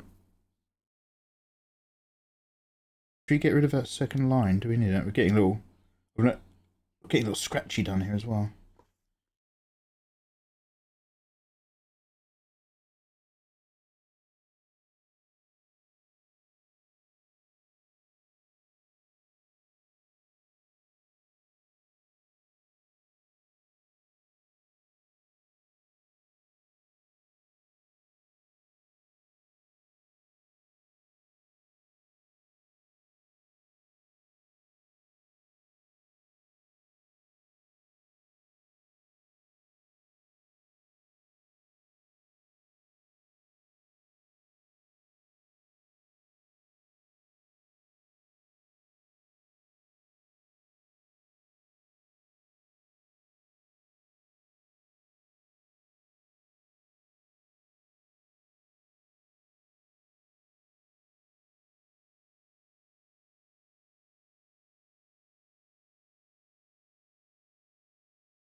Hello there. Oh, hello.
Trafalgar Square is a place I used to go and sit after work. and have an existential crisis about moving to London.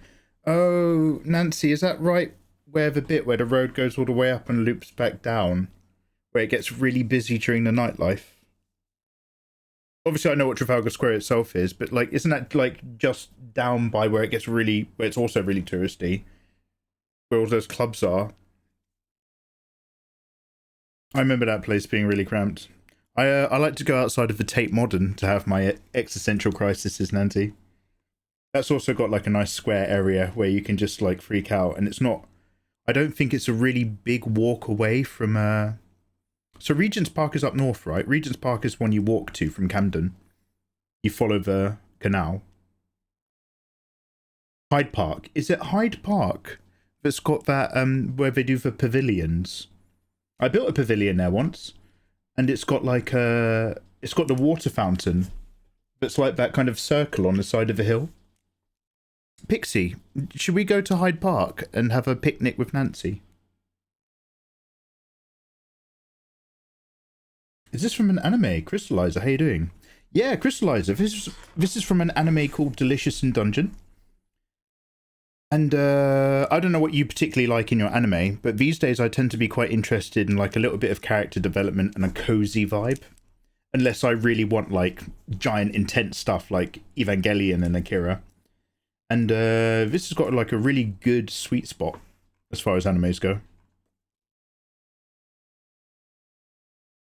I do recommend it. Also, at the very end of the season, a whole load of hot elves turn up. Which I'm sure are going to be, like, really big in season 2. Well, I hope.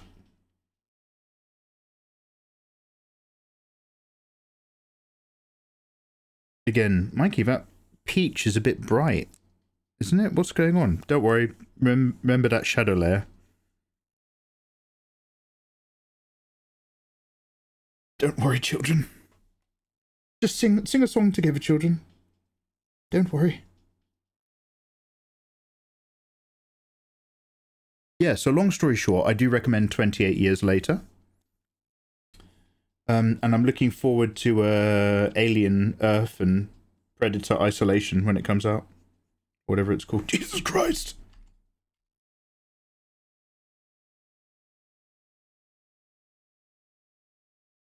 You just have to make your own big elves. Yeah, this boy is very behind on character sheets.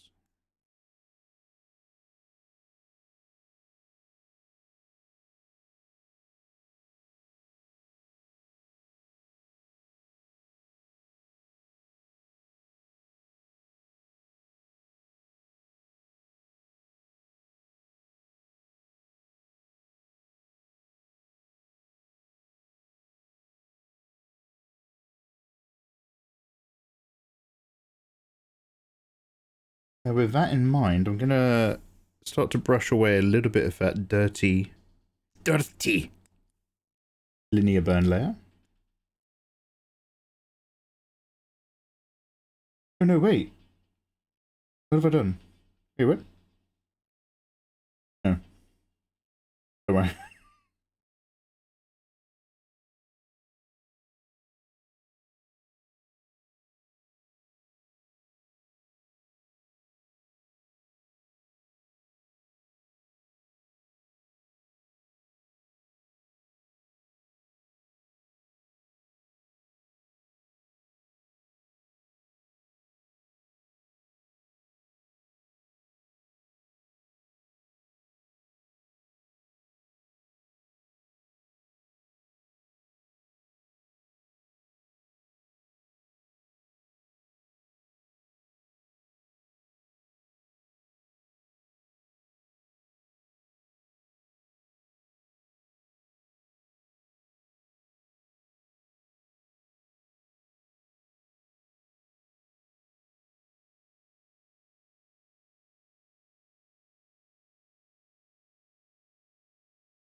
That's one glorious behind, I must say. You've outdone yourself. Galax, you're too kind.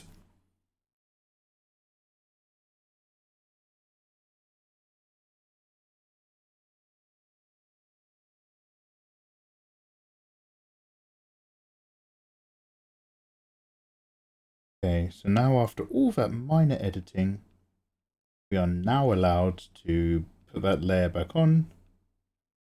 Once again from scratch. Made so many extra copies, but I'm terrified about deleting layers in case I'll need to come back to something like in a year.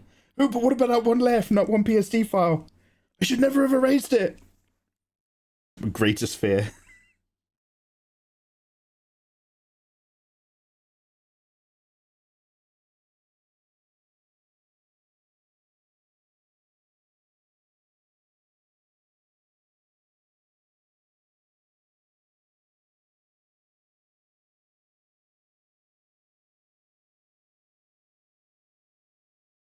If you grew up as a child, having things given and then subsequently taken away from you, you are quite possibly an adult who's insecure about deleting their layers in Photoshop. A little bit of pocket psychology.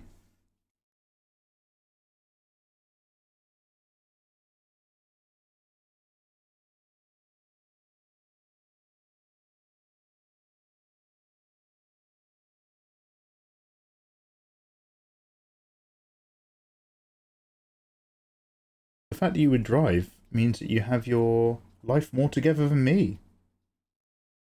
Very cool. Way to go. Hey, that Mikey, MOT. my man, I'll pick him been up. a while since I caught a stream. How the heck are ya? Osman! Yo, lovely to see you. Well, one sec. Let me just make sure this multiply layer is happening the way I want it to happen. We are slowly, almost caught up on all of our things, which is a wonderful emotional place to be in. Thanks for asking. It's been a slightly challenging couple weeks, but not like anything long-term problematic. Just got to be a bit careful at the moment, but overall, in terms of the big important shit, I can't complain, man. Warmest wishes to you, dude. Dude, excuse me, Osman. 10 months of subscribing to Mikey Mega Mega. I hope you're downloading your free busty waifu art rewards in Discord. Claim it! It's yours. Mikey, are you saying that subscribing to your channel on Twitch is like being on one of your Patreon tiers? Fucking right it is. Get your shit in return for supporting it. What's it? It's me. It me. Get your shit for supporting it.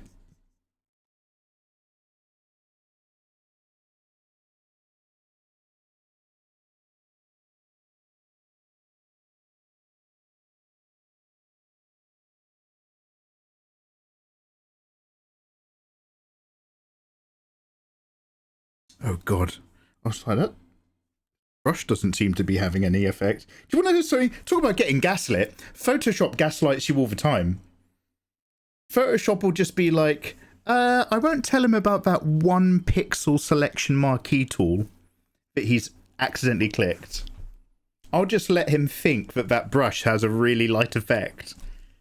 So it'll be like a one pixel selection in the corner of your canvas, and you're sitting there working on another part of your canvas with a big brush, and you're just like, yeah, it's making a really subtle difference, I guess. Just keep going for fucking ages. Yeah. I'm sorry to hear it's been a rough couple weeks. Within the bigger scheme of things, I've got nothing to moan about. But yeah, thanks for the kind words. I hope it gets better soon. Mate, we're almost there. The whole time we have been in the direction of getting better soon. So it's not getting better yet, but it's not like I'm like don't worry, if I'm in an area where I'm just like, oh, I'm a bit fucked right now, I will make that everybody's problem, don't worry.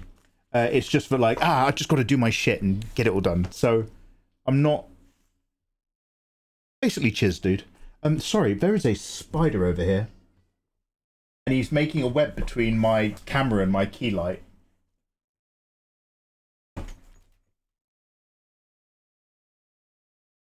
I put him in the bin. He can find his own way out later.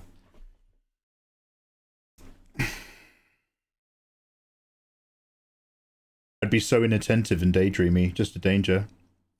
Yeah, Izzy was in the other day, bigging up my driving when we went to Wales to go see Nathan. And that is 4 hours of sitting in the warmth and the sun whilst driving. And you're just kind of like... And those motorways heading towards Wales are like really wide and chill. And you're just kind of like...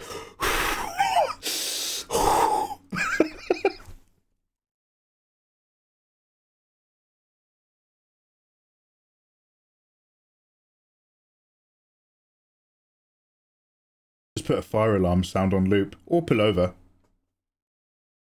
Don't hurt the spider. I didn't. I just fucked up his game plan. I don't kill him.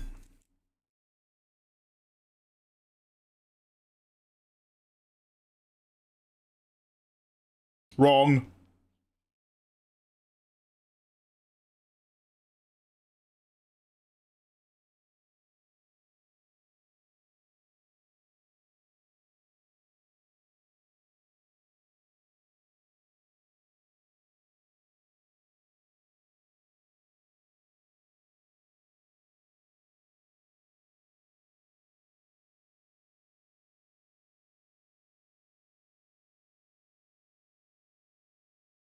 My gut instinct is to put highlights in shadows. It's just like, why do I want to do that so weirdly?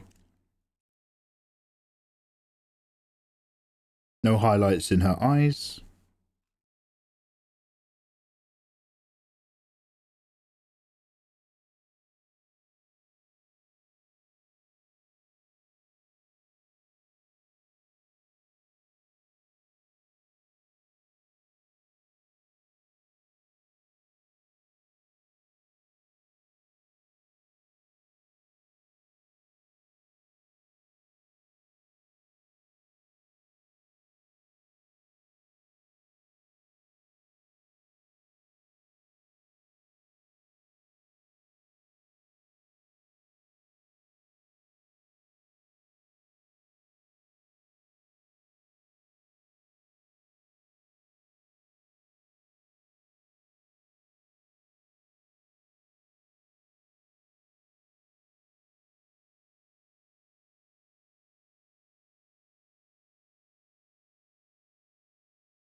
There's a part of me that wants to reduce some of the line art around here and let the shadow layer tell the shape. Frisky biscuit.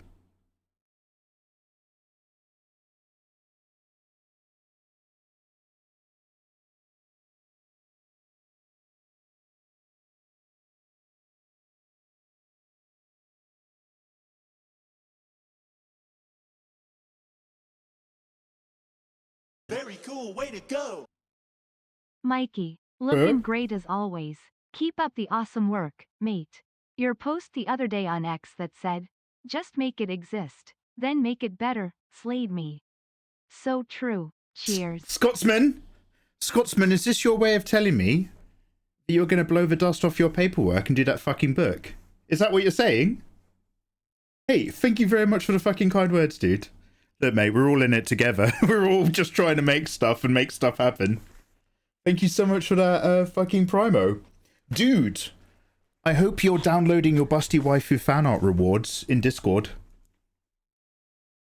You've earned it.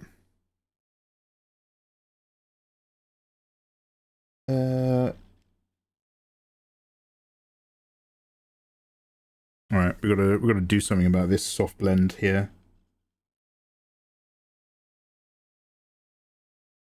Use the server reset. Suddenly everything looks new. Mikey doesn't hurt the spiders, he only adds unnecessary grinding to the casual PV. Don't you, who said that? Zabanat, don't you dare compare me to the PvP zones in June. Don't you dare.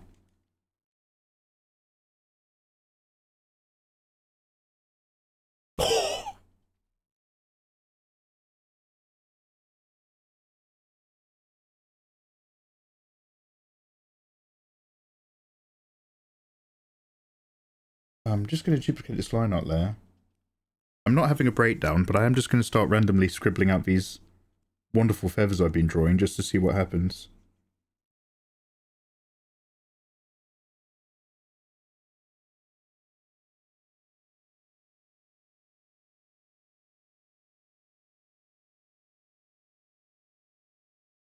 No, there's a few soft blends in here that I don't super love. I will delete all of this. Sorry, I've got 2 shadow layers, so what I have to do is I have to do everything twice. Just do it once and then duplicate it again. Yeah, I could do that. And then now I have to just hard erase these patches. Get rid of all of those horrible soft moments that are appearing in here. Here, here, and here.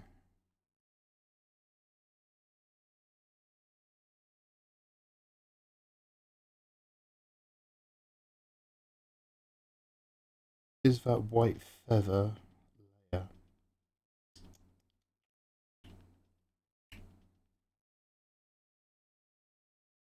That's what I thought.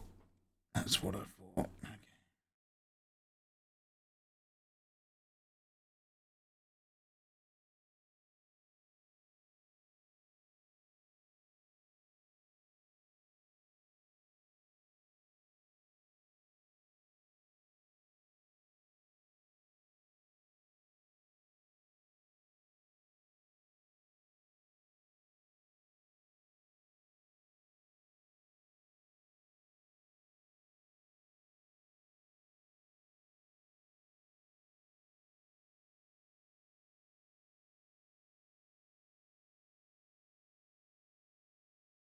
I think it's time we merge these layers and stop flirting with non-committal back and forthing.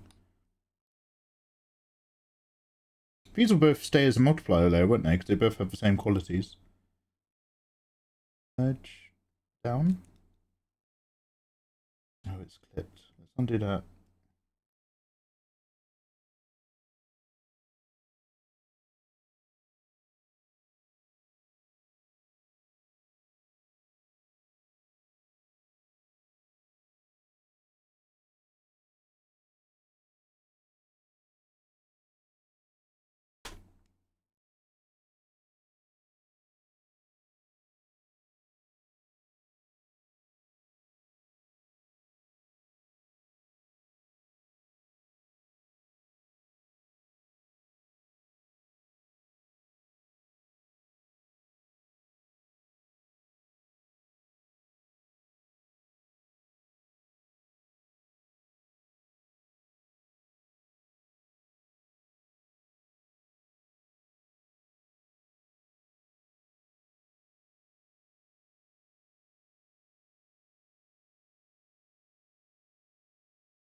Okay, hopefully this will be the last time I do this to this layer, because I think we're done with all of our adjustments. Any other adjustments are just too pathetic to be worth my time. But we've done all the main little things that I wanted to just have a little tickle on.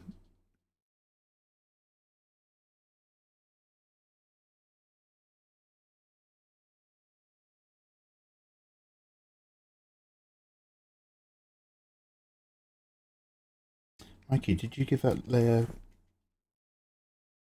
color data? No, I didn't. You gonna? Yes. She a nice cat? Yes. Likes to play? Yes.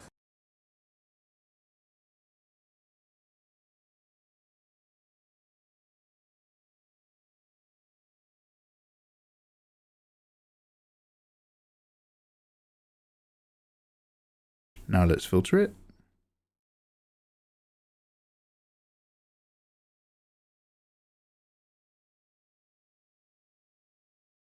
Oh, we color burn it. This guy.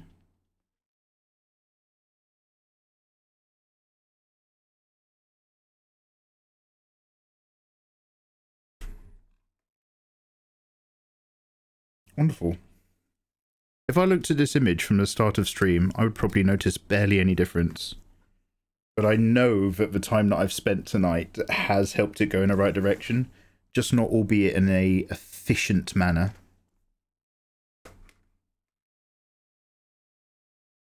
Will do, brother! Brother! You know they love you when they slander you. Sacred A's! Damn. No soft moments. We're only going hard tonight. Yeah, Pixie. God damn, I've been described as a soft artist before. Because I'm trying to stay relatively close to the cel-shaded feeling. I know it's not fully in this, but it's closer to that vibe than I usually doing, because I want this to, you know, have, like, take you back to the feeling of the anime. It means for all my soft blends and my little touches, we're not doing any of that in this piece. And that is for the best. Because boy was I confused trying to put together a chimera chicken where you still get to see some bum cheek. And learning Clip Studio Paint in order to draw and paint the environment. It was also like just putting in all individual grain into all of these tiles with a small brush, not a big one. It's just like...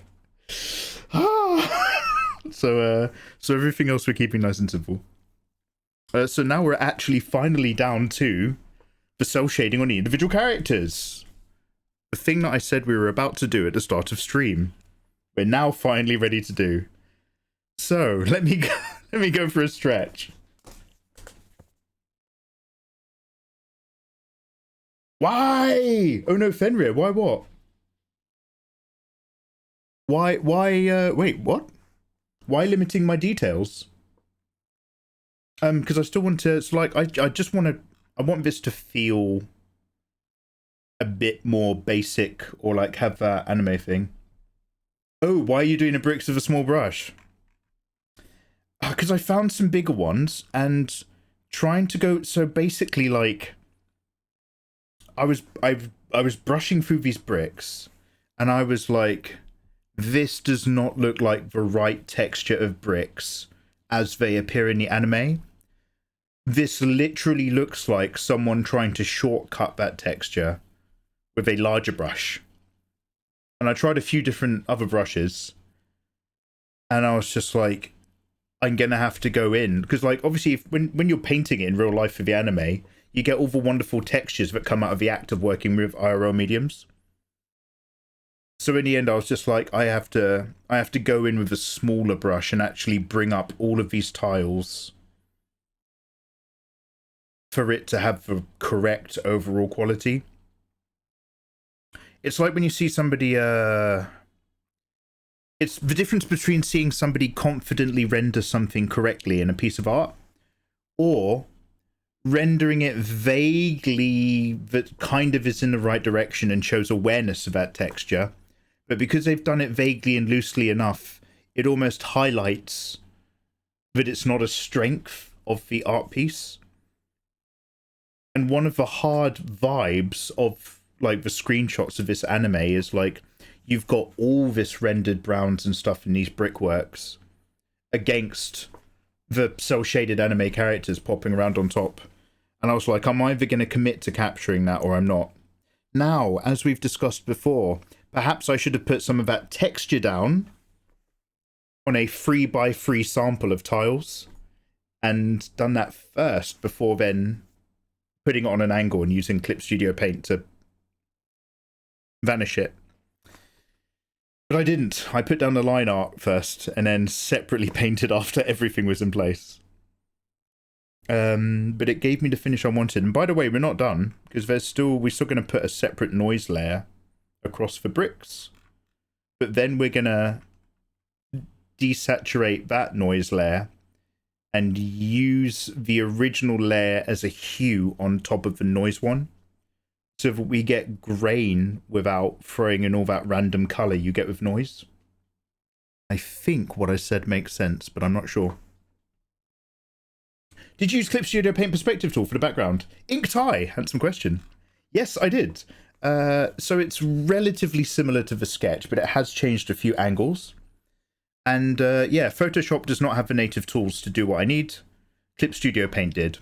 So that's why I took a couple days off. One of those days was just me literally live learning Clip Studio Paint's ruler layer tools for the sake of doing where we are so far on a background. I still painted it in Photoshop, but I wouldn't be surprised if this is the first step on a very slow journey of just moving over to Clip.